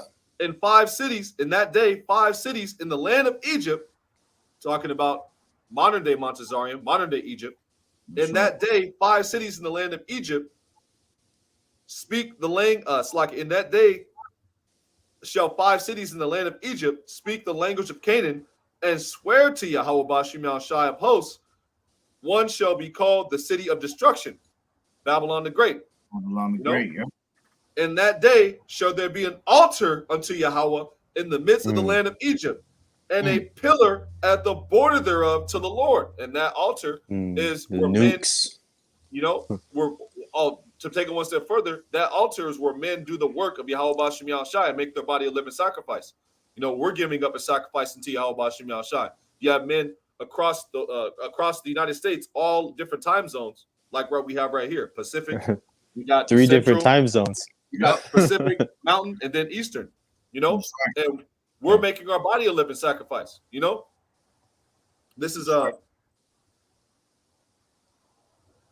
Isaiah 19:19. In that day shall there be an altar unto Yahweh in the midst of the land of Egypt, and a pillar at the border thereof to the Lord. But you're going to also have the 2/3 be made a sacrifice and on the altar as well as dross, reprobate silver. You know, Esau, Edom. You know, the fat of rams and goats, so on and so forth, man. Yep. You know, Second those Sedra is nations. 9 and 9. Yeah, you know, this is Isaiah 19:19 again to bang the point home. In that day, there shall be an altar to Yahweh in the midst of the land of Egypt, talking about modern day Egypt, you know, and a pillar to the border thereof to the Lord, and it shall be for a sign and for a witness unto the Lord of hosts in the land of Egypt, for they shall cry to the Lord of their oppressors, and he shall send them a savior, Yahweh Shai, the That's Lamb, right. and a great one, and he shall deliver them. You know, That's right. Oh, hello, Yahweh Shemel Shai. That's right. Call Elohim Yahweh You know? Bashim Shai. That's right. We could go back into that 12. Khan, this is Exodus. I was going to say second Esdras. Exodus 12 and 8. I'm going to start up. Yeah. This was just after the doorpost. It says, and they shall eat the flesh in the night, roast with fire, and unleavened bread, and with bitter herbs they shall eat it. That's Eat right. not of it raw, nor sodden at all with water, but roast with fire his head with his legs and with the pertinence thereof. That's all the innards. So now it's telling you how to eat, you know, and that's why you have to eat a lamb. All right. It said you have to eat what? With bitter herbs, which ultimately, you know, traditional wise, they do it with the horseradish. All right. And the reason you really want to get the horseradish, because it really represents, like the apostles, you know, the elders always bring out, it really represents how bitter our captivity is, man. You know, and if you've had a horseradish, man, that's one bitter thing. Oh man, last year I was just like, whoa. That was the first time I was like, wow. And you actually really realize how bitter, you know, this captivity is off of that, man. Imagine those times when they were eating in haste, you know, because that's why you have to eat unleavened bread, because they were such in haste at that time, running from the Egyptians. They had no time to sit down and wait for the yeast to rise. Exactly. They couldn't have anything, you know, there was no time for that. So that's why you eat it unleavened bread, and that's why you eat unleavened bread for 7 days, which it has to be done. You have to eat every single day unleavened bread. All right. So if you have you know, brothers use corn tortillas, you know what I'm saying? Best way to go with it. All right. There's certain like type of little crackers that are like kosher, that they're not made from yeast. You know, it's hard to get your hands on shit like that though. But the best way to go is what? You know, corn tortillas and things like that. You know, and tortilla shells, like you know, like the party dip nachos. You know, some you know, some most of them are unleavened. You know, absolutely. Yeah, I I think usually pitas. I think too, if I might be wrong. pita. No, pita has yeast in it. Yeah, something like that, but it's flat. It's not the exact pita, but some type of weird. It looked like it sort of. that you can eat it and it's not made from I forgot what it is because you know I'm around Amalekites all day, so they be having some weird shit. I'll be like, what the hell is this? It's like spelt flour. It's like I've seen it's like sticks in your teeth. I know it. It's a lot, not Peter, you know, definitely not Peter, since the brother just said that, you know. But there are certain things you just got to look into it. You got to look it up. But it's commanded that you are to eat 7 days. All right. The I put it somewhere in my the unleavened bread. Yeah, that's why it says you can't fast during this time too, as well, because you know that's one of the things that you're supposed to be doing. And if you're Mexican, so-called, you're eating corn tortillas anyways every day. So that was the main thing. I was like, I be grabbing that Issachar tortilla. You know the brother, I believe he dishonored the kingdom because he got another kingdom name. Damian Ramirez said tostadas. You know, that's a good one. Tostadas, yeah. That's just the hard form of the tortilla in itself. Yeah, you guys know. Facts. Matter of fact, let me see what that is. Oh yeah, it's in Exodus 23. Exodus 23 and 12. And it says 6 days thou shalt do thy work. Wait, Salakia. No, it's not that one.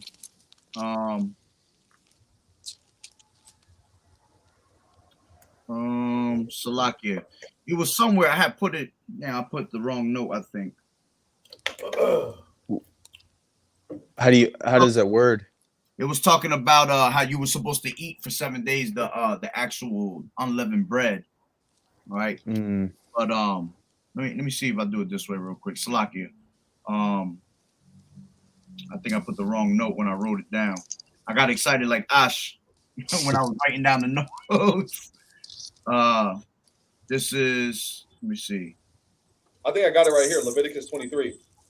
Yeah, go ahead. Yeah, that's what it was. Was it 12? Yeah, that's what I wrote it on Exodus because I was thinking about Exodus so much. I wrote Exodus 23 and 12. This is Leviticus 23. And it goes, and it reads, these are the feasts of Yahweh, Leviticus 23 and 4. These are the feasts of Yahweh, even holy convocations, which ye shall proclaim in their seasons. In the 14th day of the first month, at even is the Lord's Passover. On the 15th day of the same month is the feast of unleavened bread unto Yahweh. 7 days ye must eat unleavened bread. And that's in Leviticus. That's a commandment. Yep. Absolutely. So you gotta, get some tortilla chips, tostadas, personally, I'm staying away from all bread. I don't want to risk it, But certain brothers, they may be a little more seasoned. You know what type of breads to get. As far as unleavened. I heard corn tortillas.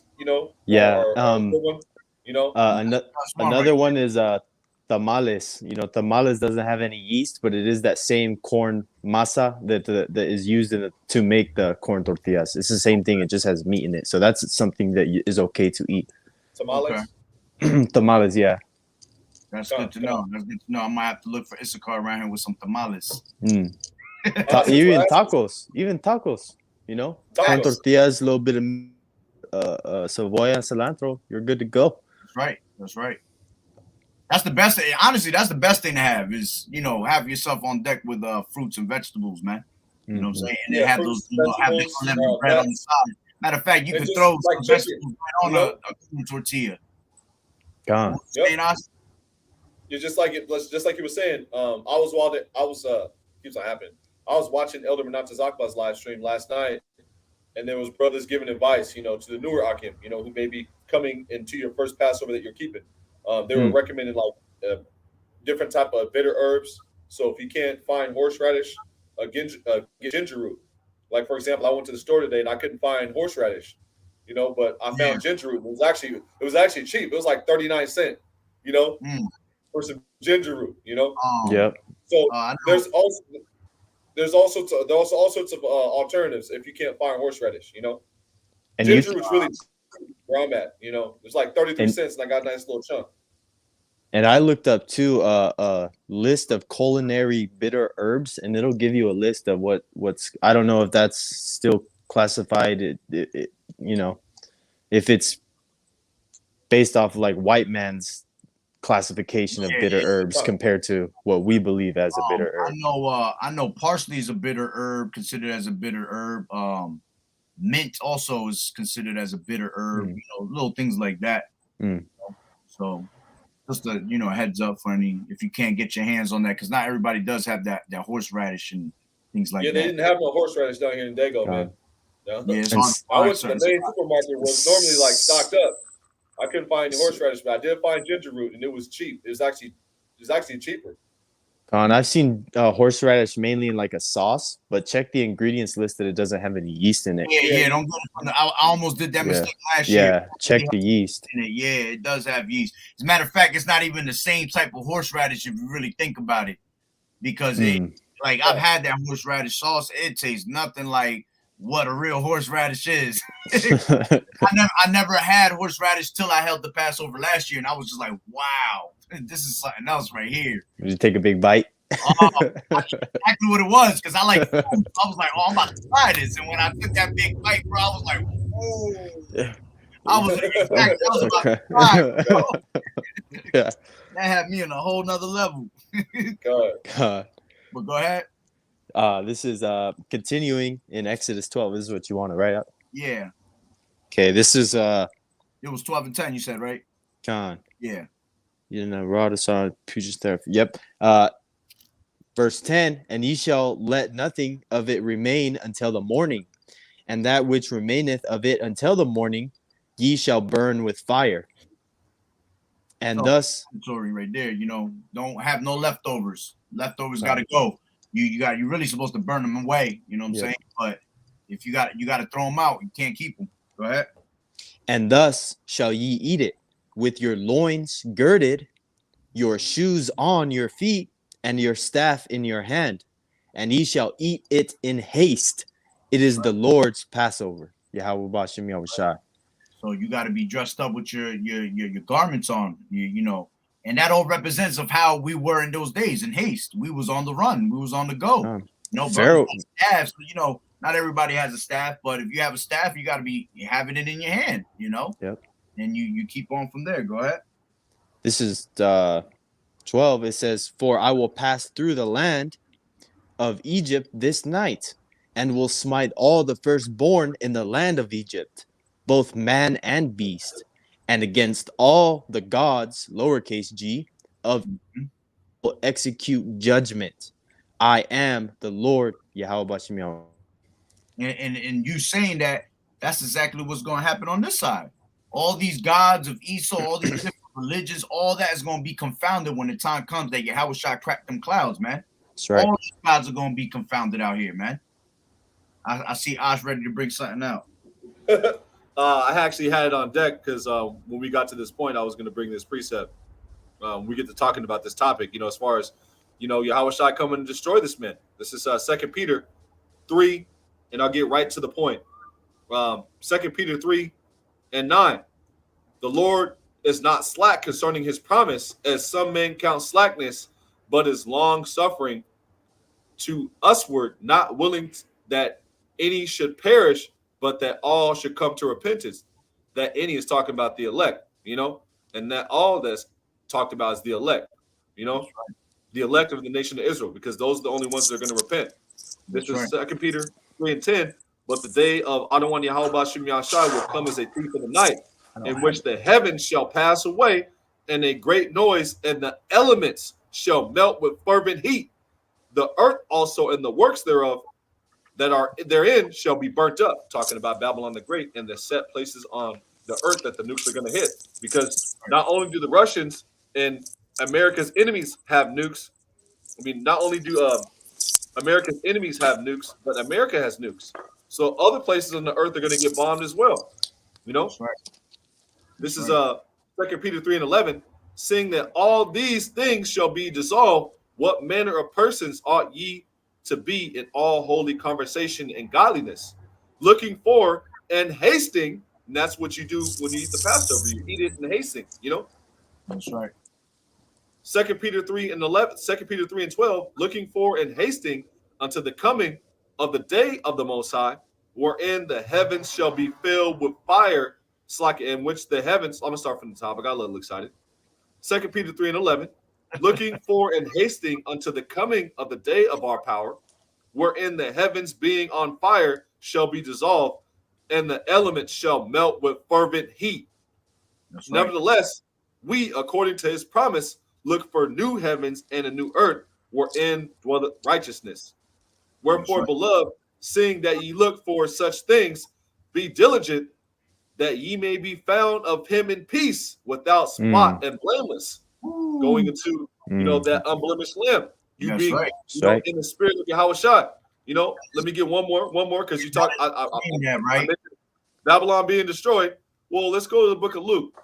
Let's go to the classic right here, the book of Luke 12:49, and it reads, "I've come to send Slakia." Luke 12:49, and it reads, "I am come to send fire on the earth, and what will I if it be already kindled?" Because when Yahweh Shai cracks the sky, Babylon is going to be on fire, man.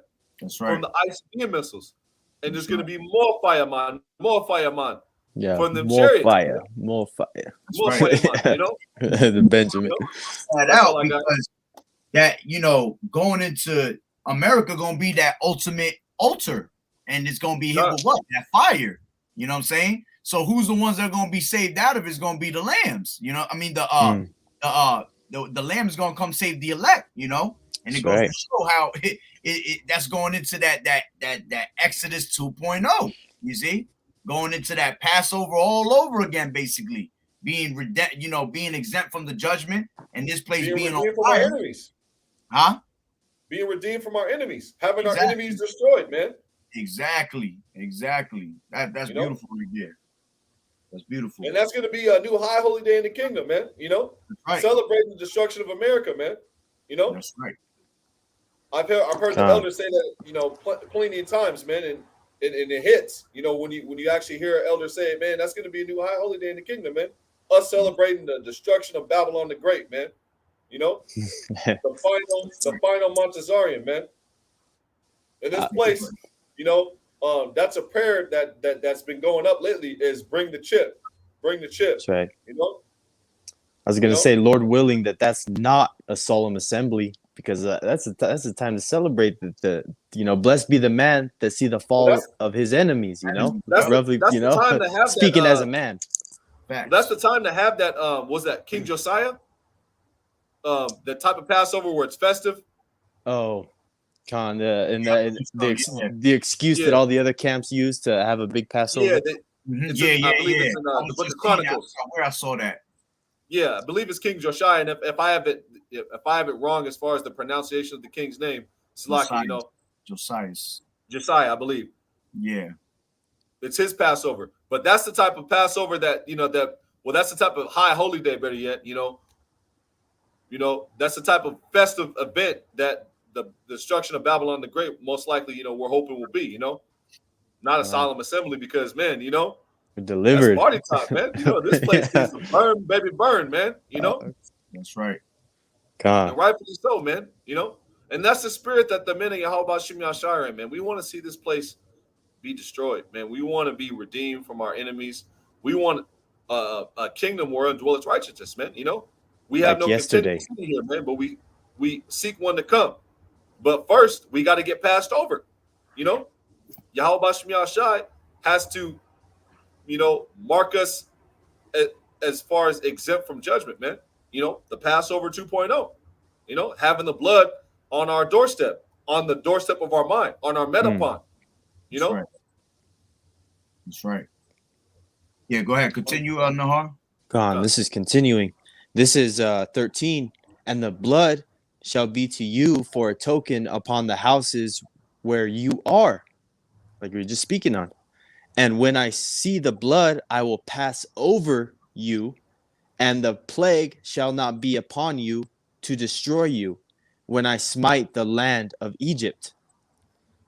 And this day shall be unto you for a memorial, and ye shall keep it a feast to the Lord throughout your generations.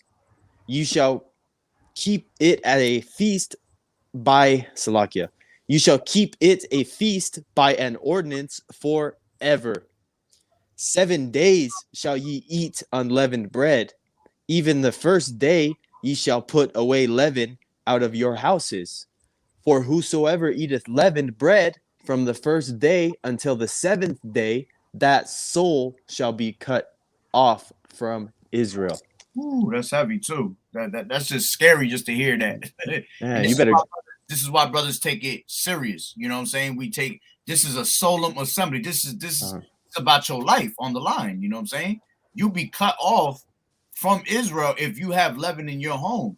And you gotta be careful. Go ahead. You was gonna say something? I was gonna say I was going through my pantry tonight, looking through ingredients lists for at least an hour, and I got a milk crate full of stuff that I'm gonna, I threw away what I knew I couldn't finish. Yeah, I pretty much put in the rest in my car. I pretty much just cleaned house. I ain't even want to read. I'm taking everything out of here. I already know you got no leaven I kept, but I ain't even read labels. I just took everything out of my pantries, and my shit looked like somebody walking my home right now. I just look like, bro, you haven't eaten like months or something. But I got some top ramen at the crib. I'm about to throw that joint away, man. I don't want no smoke. This is Deuteronomy. This is Deuteronomy 30 and 14 to bang on the last point you brought out. And it reads, but the word is nigh unto thee in thy mouth and in thy heart. The Hebrew word for heart is la'ab, which is your mind. I'm going to start again from the top. But the word is very nigh unto thee in thy mouth and in thy heart, that thou mayest do it. Deuteronomy 30 and 15. See, I have set before thee this day life and good and death and evil. Yahweh Shem Yahshai set before us life and death, man. You know, and good and evil, man. That's right. And going back to how the brother Nahar just read, you got to cast leaven out of your houses. All right. 2 points. As a matter of fact, knowing how Esau is and he's a cunning hunter, you have to do the research and go find out the backup words for leaven. Damn devil has about, I'm not going to read them all, but I have a couple of them like leaven, baking soda, baking powder, yeast, cream of tartar, sodium bicarbonate, sodium pyrophosphate. They have all these different crazy ass names that actually represent leaven. And I believe that soda. Damn 30-letter words and shit, man. The sodium bicarbonate. That's that carbonation that you get from drinking soda. Soda, yeah, absolutely. So you guys read into that. If brothers, I have it on. I posted it up on my Instagram. As a matter of fact, I'll read a couple more real quick. It says sodium acid, pyrophosphate, sodium aluminum phosphate, monocalcium, calcium phosphate, vinegar, acetic acid, ammonium bicarbonate. You see, these are all different words.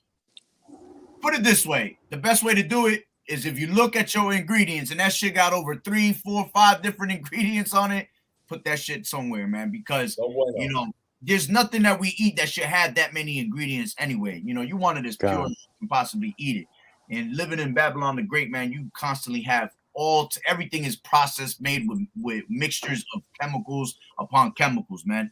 So, just throw it out, all right? And then point number 2, going into cast the leaven out of your homes.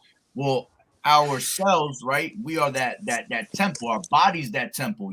Our body's that home, all right? So you yourself actually have to cast out the leaven from yourself, all right? Which I'll bring that out real quick. This is 1 Corinthians, I believe it's 1 Corinthians 5. Salak Yakim, I'm gonna disconnect my earphones. I hope it doesn't echo. Sometimes it does, sometimes it doesn't. But let's bring it out from 5 and 6. This is 1 Corinthians 5 and 6, and it says, "Your glorying is not good. Know ye not a little leaven leaveneth the whole lump." You see, so you being your body being that temple, your body being your home. You don't want to have no type of leaven in your body, man. All right. And it says, purge out therefore the old leaven, that ye may be a new lump, as ye are unleavened. For even Hamashiach, our Passover, is sacrificed for us. Therefore let us keep the feast, not with old leaven, neither with the leaven of malice and wickedness, but with the unleavened bread of sincerity and in truth. All right. So, there's a lot of brothers that have, I did a video a couple of days ago on that. A lot of brothers have, animosity between each other, they have envy between each other. Make sure you don't come into this Passover with that mentality, man. That's what it means to cast off that leaven within yourself, leave that shit at the door. Leave that shit out your house, you know what I'm saying? Because you bringing in that spirit, man, you could be destroyed for that. Not only that, you bringing in that spirit and then being around brothers, you're bringing that living around other brothers. You know what I'm saying? So you got to be careful with how you're moving around certain, brothers and things like that. Going into where it says, let me read that again. It says, purge out for the old leaven, that ye may be a new lump, as ye are unleavened. For even Hamashiach, our Passover, is sacrificed for us, which, at the end of the day, Yahushua is the Passover. That represents the Passover. All right. This is Colossians real quick. Colossians, as a matter of fact, a brother can bring out Romans 12 and 2. That'd be good. I can get that. Colossians 3 and 5. And it says, mortify therefore your members which are on the earth, fornication, uncleanness, inordinate affection, evil concupiscence, and covetousness, which is idolatry, for which things sake the wrath of Yahweh cometh on the children of disobedience. It says, in the which ye also walked some time when ye lived in them, but now ye also put off all these things: anger, wrath, malice, blasphemy, filthy communication out of your mouth. Lie not one to another, seeing that ye put off the old man with his deeds, and have put on the new man, which is renewed in knowledge after the image of him that created. You see, that created him, Salakia. So, you want to be that new man, walking in the ways of Yahushua. You see, putting on that new man, putting on Yahushua at the end of the day, putting on as the elect.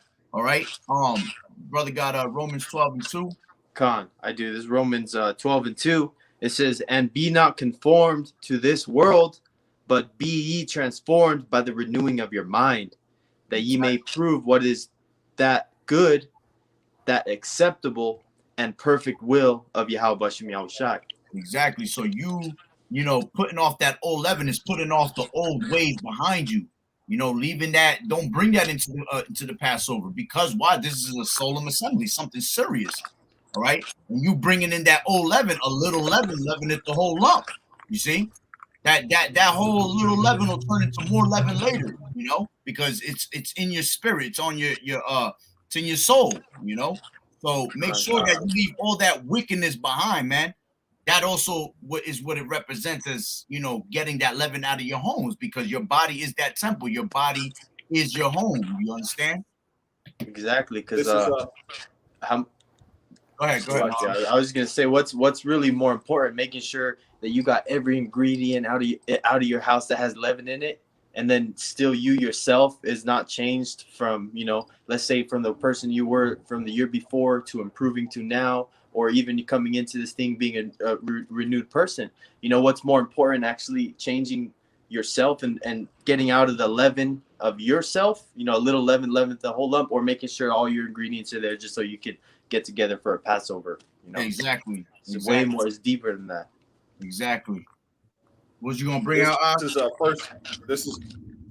is 1 John 3 and 14. We know that we have passed from Slacky. I'm gonna start again from the top. 1 John 3 and 14. We know that we have passed from death unto life, because we love the brethren. I'm gonna start again from the top. Slacky. This is 1 John 3 and 14. We know that we have passed from death unto life, because we love the brethren. He that loveth not his brethren abideth in death. I'm going to read again. 1 John 3 and 14. We know that we have passed from death into life, because we love the brethren. He that loveth not his brother abideth in death. Whosoever hateth his brother is a murderer. And ye know that no murderer hath eternal life abiding in him. So love for the brotherhood is major, man. You know, because coming into the times that we're coming in, Jacob's trouble, and all hell breaking loose, and we're the enemies of the state, so on and so forth. The brotherhood is going to be all that you have, man. Because your families are going to turn on you, man. You're yeah, not they going to be will. able to trust that shorty that you was coming to at 1, 2, 3 in the morning, or after work, so on and so forth. She's going to snitch on you, man. That's right. Those certain cases are going to be pointing the finger at you, looking to turn you in for that reward money, man. Oh, So yeah. the brotherhood is going to be all you have moving forward. For a lot of brothers, man. So the brotherhood is very important, man. And that's a good what it tells you in the scriptures, he that hated this that hated his brother is a liar, right? You know what I'm saying? You can't you out here trying to claim that chapter. exactly. You claim that you about the heavenly Father, but you hate your brother, man. You a liar. You're a murderer for that. You know what I'm saying? But that's a good point to bring out that the I'll get brotherhood that is for you if you want me to. yeah, go ahead. The good point that you bring out is that we only have the brotherhood because at the end of the day, when it comes down to all this, destruction coming upon us, bro, we might not even have the brothers. You know what I'm saying? Because we're gonna have to play our own lots at the end of the day. So that's why it's important to be intact with your brothers, because being intact with your brothers, you're gonna remember those moments. That's gonna keep you going. You know what I'm saying? That might give you inspiration to keep pushing in this truth. And if you have that bad thought in your mind, man, forget about it. That bad thought's gonna overtake you at one point. You know what I'm saying? Well, go ahead. You can bring that out. Who was at Yahushua's Passover? Who was at Yahushua's Passover? His 12 men, man. That's right. His brethren, man. That's right. And as a matter of fact, being in that wicked spirit of your brother, you coming in with that Judas Iscariot mentality right there, because he was claiming to be a brother, but look, he sold out Yahushua at the end of the day, man. Yep. That what you gonna do, go do. That's what he told him. Do quickly. This is the book of St. John 4:20. If a man say, I love the Most High, and hated his brother, he is a liar. For he that loveth not his brother whom he had seen, how can he love the Most High whom he had not seen? It speaks for itself. That's right. Certain precepts, they just speak for themselves, man. You got to have love for the brethren, man, because coming into the times that we're coming into, man, we may be all we got. And this, for some brothers, you're going to be a lone ranger for a little minute, man. That's right. And until a situation pops up that's better. You may be going from house to house. You may be by yourself in that big mansion having an abundance. We don't know how these things are going to play out on an individual level. We know in part, we prophesy in part. That's right.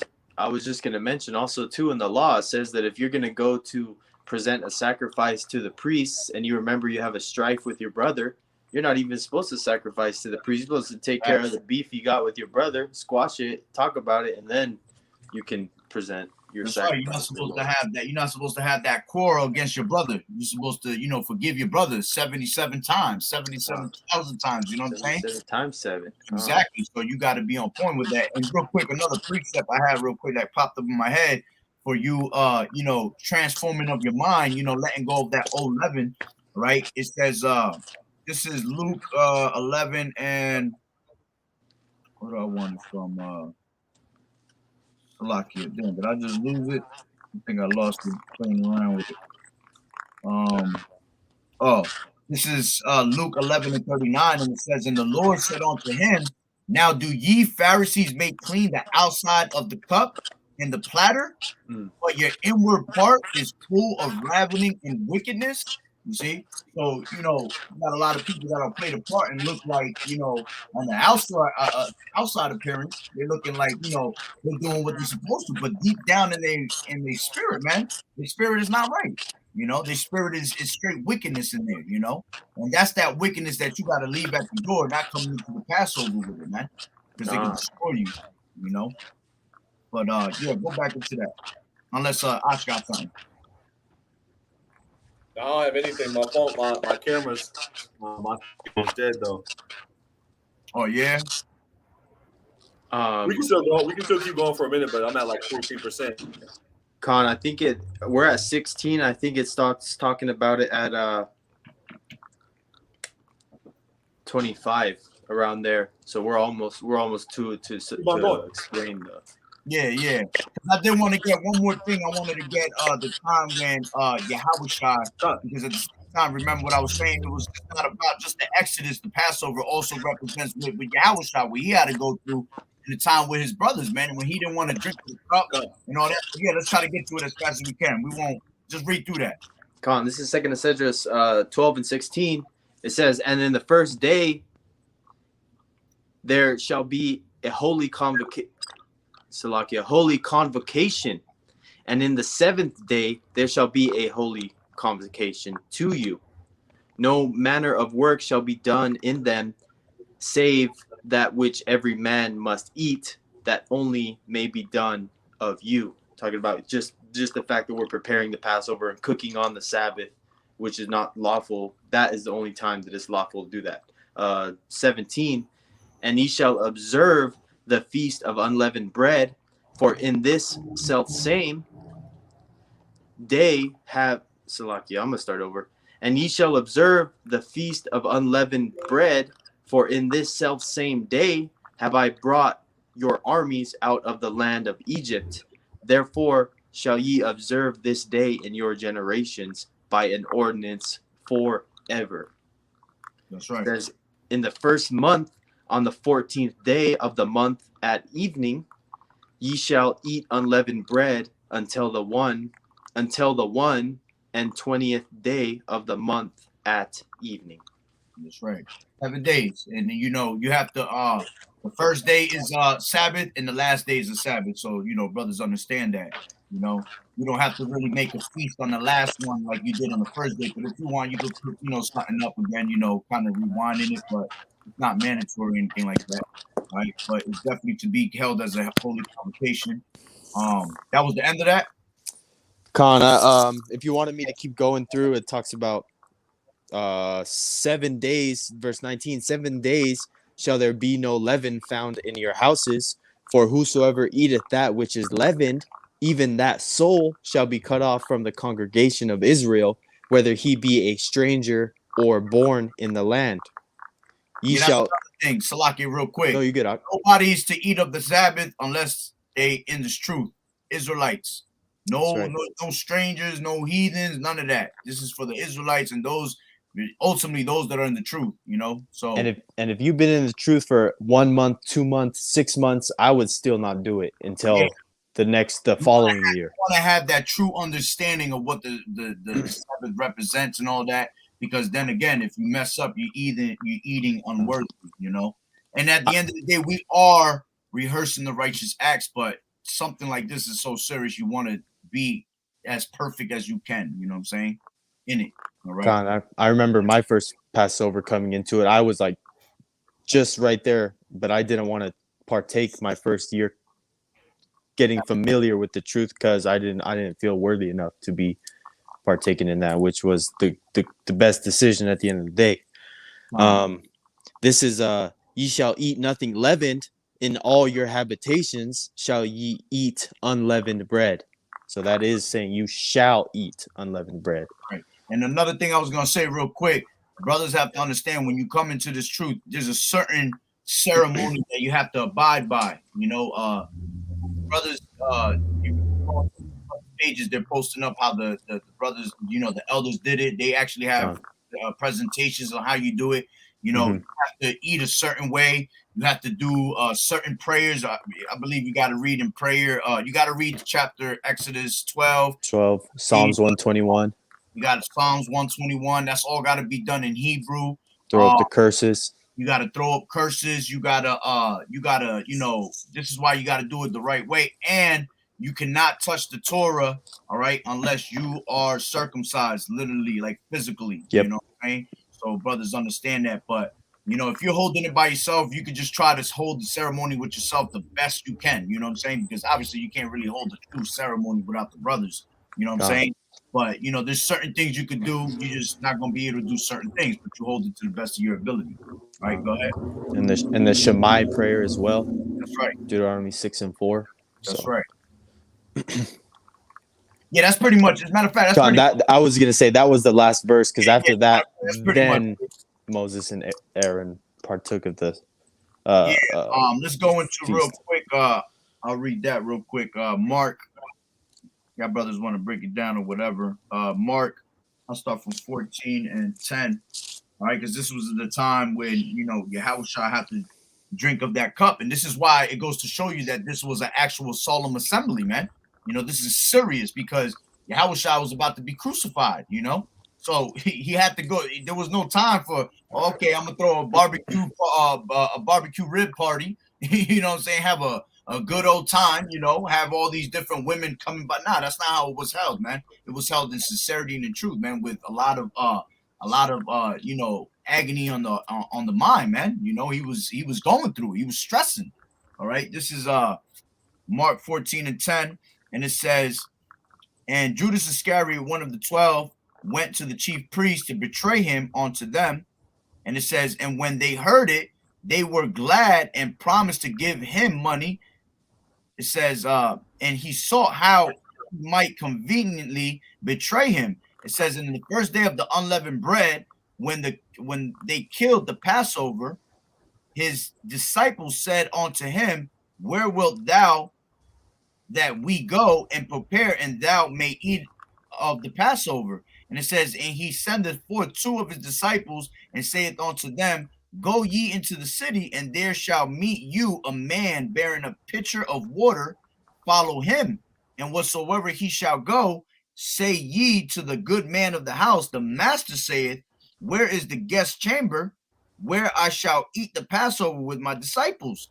And he will show you a large upper room, furnished and prepared, that there make ready for us. And it says, and his disciples went forth and came into the city, and found as he had said unto them, and they made ready the Passover. And in the evening he cometh with the 12, and as they sat and did eat, Yahushua said, verily I say unto you, one of you which eateth with me shall betray me. And this is going back into what we was just saying before. They cut him off. And this I think his computer died. Probably did die. Should have brought up. Yeah, he got it. He said, he's on my end. All right. But yeah, you know, that's going into what was about to happen. All right, and this is why you can't come into the Passover with that leaven on your mind, man. All right. And then it says, where was I? Slakia. Oh man, I hate when it does that. My phone will go all the way to the top if I don't All pay the way no to the top. Oh, Yeah. hating that. This is where was it? All right, 18. And as they sat and did eat, Yahushua verily said, verily I say unto you, one of you which eateth with me shall betray me. And he began to be sorrowful, and to say unto him one by one, is it I? And another said, is it I? And he answered and said unto them, it is one of the 12 that dippeth with me in the dish. And the Son of Man indeed goeth, as it is written of him. But woe to that man by whom the Son of Man is betrayed. Good were it for that man if he had never been born. and as they did eat, Yahushua took bread and blessed and brake it and gave it to them and said, take, eat, this is my body. And he took the cup, and when he had given thanks, he gave it to them, and they all drank of it.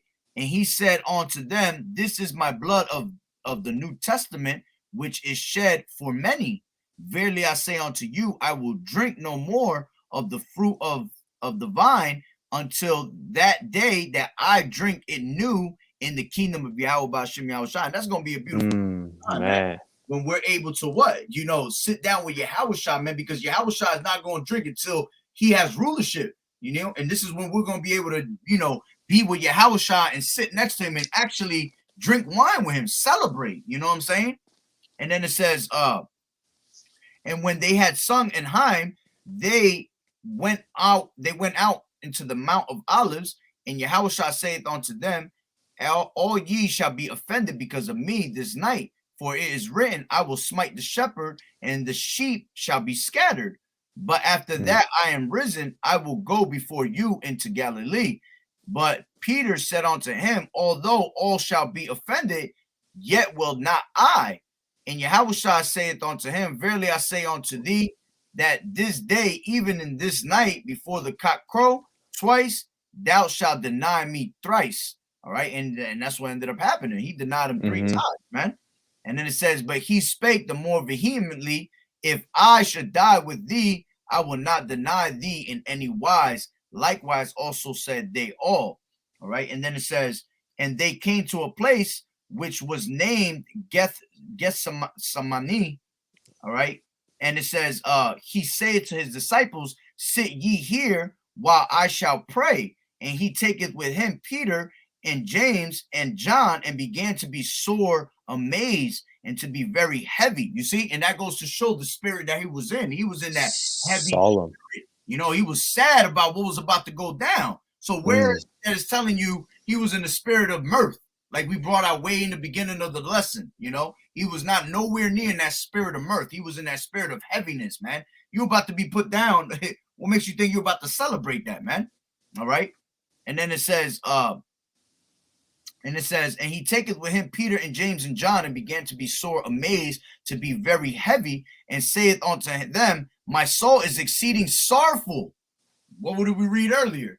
You know, it's better to be in that spirit of mourning than that spirit of mirth. Matter of fact, if you want to bring that out real quick, Ecclesiastes 7 and what was it, 3? And he said it's better to be in the spirit of sorrow than in the spirit of laughter. You see? It's Ecclesiastes 7 and 3. Sorrow is better than laughter, for by the sadness of the countenance the heart is made better. Ooh, you see? So you're not supposed to be in that spirit of mirth, man. So it says 14 and 34 Mark, and saith unto them, my soul is exceeding sorrowful unto death. Tarry ye here and watch. And he went for a little and fell on the ground and prayed that it were possible the hour might pass from him. You see? And he was pretty much praying to Yahweh Bashim Yahushua not to drink of that cup. And these guys were supposed to stay up, and what ended up happening? They all fell asleep. Snooze. You see? And that's serious, man. All right. When it goes all the way up. So going back, it said, and he went forward a little and fell on the ground and prayed that if it were possible, the hour might pass from him. And he said, Abba, Father, Yahweh, all things are possible unto thee. Take away this cup from me. Nevertheless, not that I will, but what thou wilt. And he cometh and findeth them sleeping, and saith unto Peter, Simon, sleepest thou? Couldst not thou watch 1 hour? Watch ye and pray, lest ye enter into temptation. The spirit truly is ready, but the flesh is weak. And this is something that we have to do on a normal basis, man. Constantly pray, man, because we living in the flesh, so we are prone to go off at one point, or at least that at one point that flesh is going to come and react on you and try to make you go off, man. So but Romans, you got to constantly pray. Go ahead. What was you going to say? I was going to say that's Romans 7, going into, you know, the two battles of the flesh and the spirit. The spirit is always at war with the flesh constantly. That's right. So it says, watch ye and pray, lest ye enter into temptation. The spirit truly is ready, but the flesh is weak. And again, he went away and prayed and spake the same words. And when he returned, he found them sleeping again, for their eyes were heavy. Neither wist they what to answer him. And he cometh the third time and saith unto them, sleep on now and take your rest. It is enough. The hour is come. Behold, the Son of Man is betrayed into the hands of sinners. Rise up, let us go. Lo, that he betrayed me is at hand. And immediately while he yet spake, cometh Judas, one of the 12, and with him a great multitude with the swords and staves from the chief priests and the scribes and the elders. And he that betrayed him had given them a token, saying, whomsoever I shall kiss, that same is he. Take him and lead him away safely. And as soon as he was come, he goeth straightway to him and saith, Master, Master, and kissed him. And they laid their hands on him and took him. And one of them that stood by drew a sword and smote a servant of the high priest and cut off his ear. And Yahushua answered and said unto thee, are ye come out against a thief with swords and staves to take me? I was daily with you in the temple teaching, and ye took me not, but the scriptures must be fulfilled. All right. And it says, and they all forsook him and fled, and there followed him a certain young man having a linen cloth cast about his naked body, and the young men laid hold on him, and he left the linen cloth and fled from them naked. Let me see. Yeah, I'll just read it to the rest of it. You still got battery? Con, I gave myself a quick charge and I just put my earphones in so it didn't echo. All right, so you good, you good. I'll just finish it off, all the way to the bottom. And then it says, and therefore, 53, and they led Yahushua away to the high priest, and with him were assembled all the chief priests and the elders and the scribes. And Peter followed him afar off, even into the palace of the high priest, and he sat with the servants and warmed himself at the fire.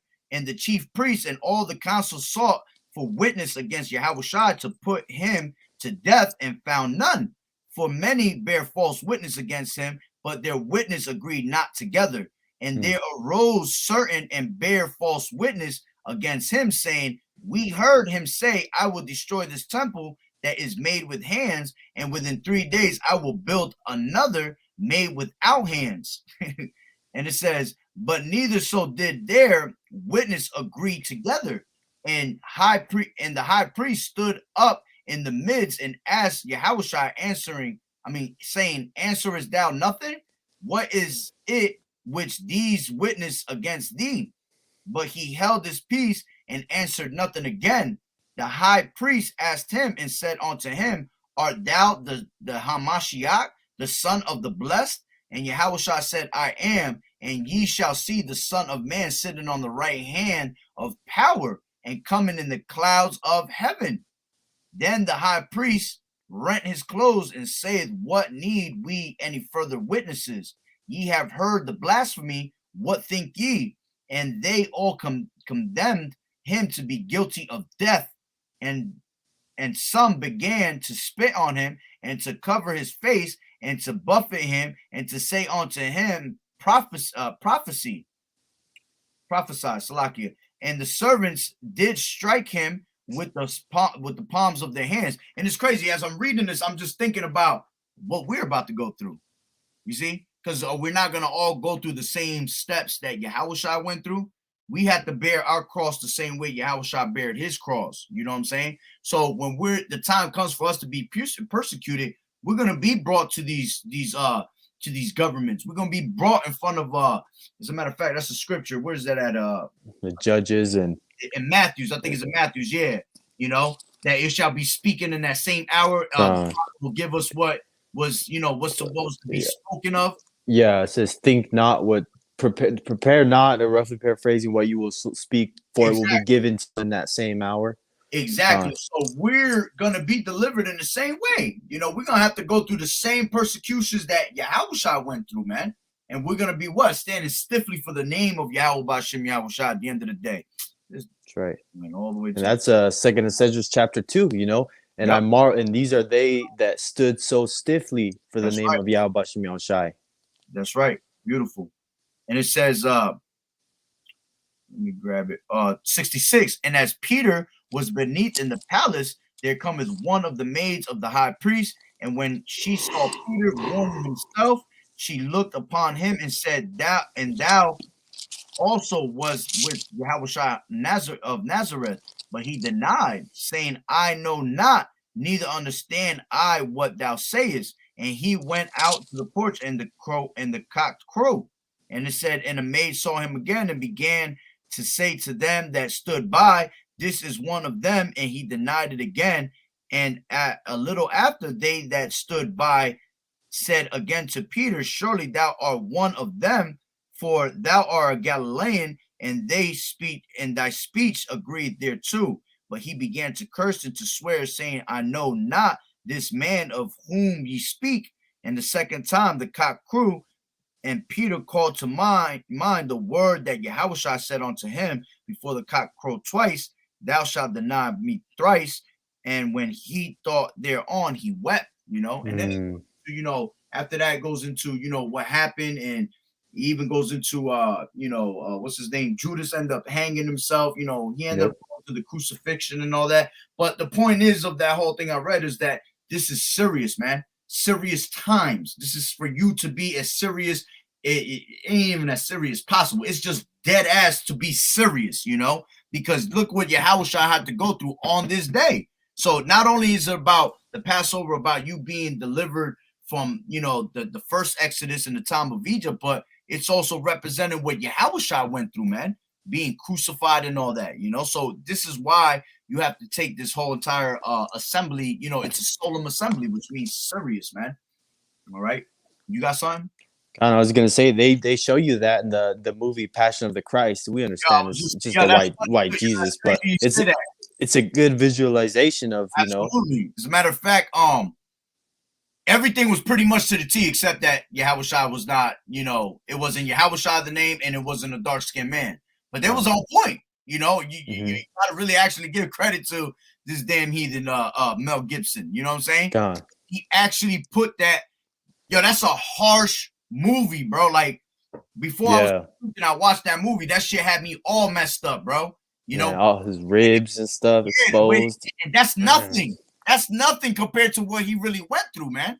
You know what I'm saying? So that's a beautiful thing to bring out, He really went through what you saw on that movie, Passion of the Christ, man. But worse. Anybody ain't never seen it, watch that, but just know that his name was Yahushua and that he was a dark-skinned man, you see? But yeah, this is why you take the Passover seriously, man, because he went through some harsh times in that moment, man. And he did it all for what? For his sins first, all right? Because he did it for his sins first. He had to pay for the things he did in his past life. There is reincarnation, which people don't believe in that, but reincarnation exists, So he was what? He was Adam in his past life. He was Isaac. He was Melchizedek, all right? He was Moses, Solomon, all right? So it goes all into reincarnation, man, and he had to pay for the things that he did in his past lives, but then he did it for us, He did it for us to have salvation and a grace period to repent, If he would have never did that, we would have never received the Holy the Holy Spirit. We would have never received that comforter, like it tells you, What was you gonna say? I was gonna say, was he also Moses being the first king, or was that David? Yeah, that was King David. King David. Okay, Salakia. I just want to make sure. It was Moses. Yeah. Okay. Going into that, I believe it was you saying the first king was going into what's his name? Melchizedek.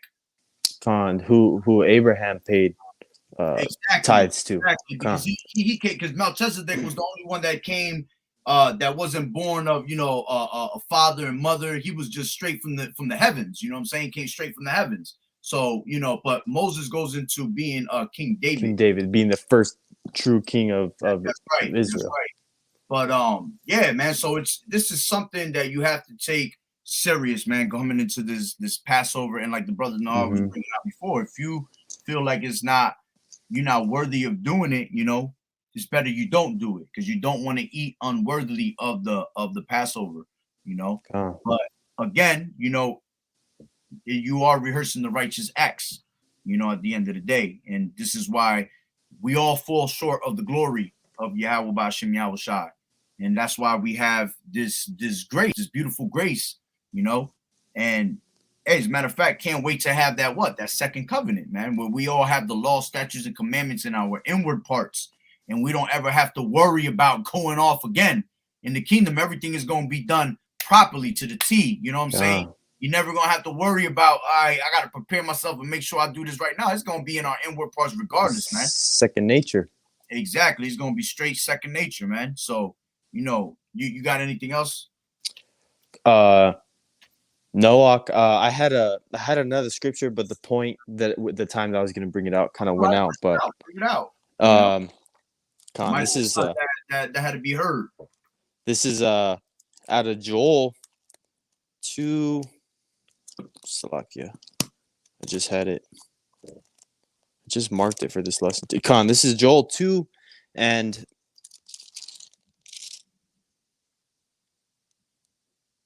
27. And this is talking about, the ordinance that we do for Passover being a sign of us being Israelites from generation to generation. This is also Joel 2:27. And ye shall know that I am in the midst of Israel, and that I am the Lord Yahweh Bashem Yahushai, your God, your power, and none else. And my people shall never be ashamed. Because Passover too highlights the point that Yahweh Bashem Yahushai is for his people only. Because he smote Egypt with plagues. He killed Egyptians with plagues the same way that Salakia, apart from how Israel was suffered, because during those plagues, like for example, the hail, the flies, none of those curses went over to where Israel was dwelling. So that is putting a difference between the heathens and his chosen people. Absolutely. So this is our power. This is something that we do that is very sacred. A solemn assembly for the sacrifice that Yahushua did for us, which is why this is something that we always say, this is very serious, very, very serious. So That's if right. you don't feel like you're 100% on it and fully convinced in your own mind, then don't even do it.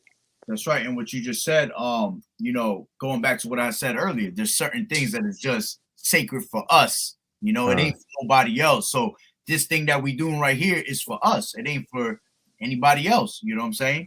This is the things that we got to keep to ourselves, because it's all for the true men of Israel, the ones that are really worshiping Yahweh Bashem Yahushua at the end of the day, man. Matter of fact, with the brother Ash got, I don't have no control of his feed. But the brother Ash, matter of fact, a lot of you brothers brought out good precepts. Salaki, we didn't get to them, you know how it be when we be in the spirit. All right. But I'll bring out the last one that he brought out. This is 2nd Ezra 16:8. The mighty Lord Yahushua sendeth the plagues, and who is he that can drive them away? You see? And ain't nobody gonna stop the judgment of the Lord when it come upon this place. And this is why we're running out of time. This is why we're pushing harder than ever. This is why Apostle Tahar, all right, through the spirit, all right, coined this year what? The year of the turn up. And all I see is turn up everywhere I look. Man, since day one. Exactly. New year. Day one. And that's how the spirit is literally working. All right. Yahweh Bashem Yahushua is literally working with the true men of the Lord, man. Starting with the elders and apostles of Great Millstone, man. All right. There ain't no other camp, any of them is being dealt with, man. All these other people are showing their actual horns. They're showing what their true lots are of being wicked scribes and Pharisees and Sadducees, all that. You know what I'm saying? But the true men of the Lord gonna keep abiding in the name of the Lord, man. We're gonna keep doing what is our lot to represent Yahweh Bashem Yahushua, man. And we at the end of this thing, man. It don't matter though it tarry, all right. Wait for it. Exactly. It will not tarry. These things are gonna come to pass. Every single one of these things are gonna be is gonna happen right in front of your face, and the whole earth is gonna see it, and the whole earth is gonna see Yahushua's return, man. You see, it's mandatory. So that's pretty much the point. So roughly paraphrasing, what I say unto you, I say unto all, watch. That's right. So it's like, man, that was just watch. Only Jake speaks like that. You don't even have to believe me. Just watch. Exactly. When he said it with a little, a little salt and watch. Right? Watch. All right. Well, we're gonna see. And everybody gonna be confounded at the end of the day. Everybody's gonna be, they're gonna be stunned when all this happens. Again, it's gonna be that biggest "I told you so" if I told you so. You see, Wisdom of Solomon 5:1. That's right, exactly. So pretty much that you good, right? I'm good. Yeah, through the spirit, we'll end it off on that note. Lord willing, that the lesson was edifying. All right. So with that being said, Barakatah Yahweh, Barakatah Yahweh. Yahweh, Ba'ashim, Yahushai, Ba'ashim, Kudash. Double honors to the elders and apostles of Great Millstone who grew well. Blessings and salutations to the hopeful elect that scattered abroad. The Akim and the Aquat that's listening in. Yahweh Ratazah, Lord willing, that the lesson was edifying. The water again, you brothers, for tuning in, putting precepts, keep fighting the good fight of faith. The water to the brother Nahar and the brother Ash, for us linking up to the spirit again. The water Yahweh Shem Shah for resting upon us to make the lesson. And Lord willing that the lesson was edifying to everybody. A Bible ball, definite. Soon. And hey, on the next one, Shalom. And as a matter of fact, Ash, you got to come back into it somehow because I can't end the session.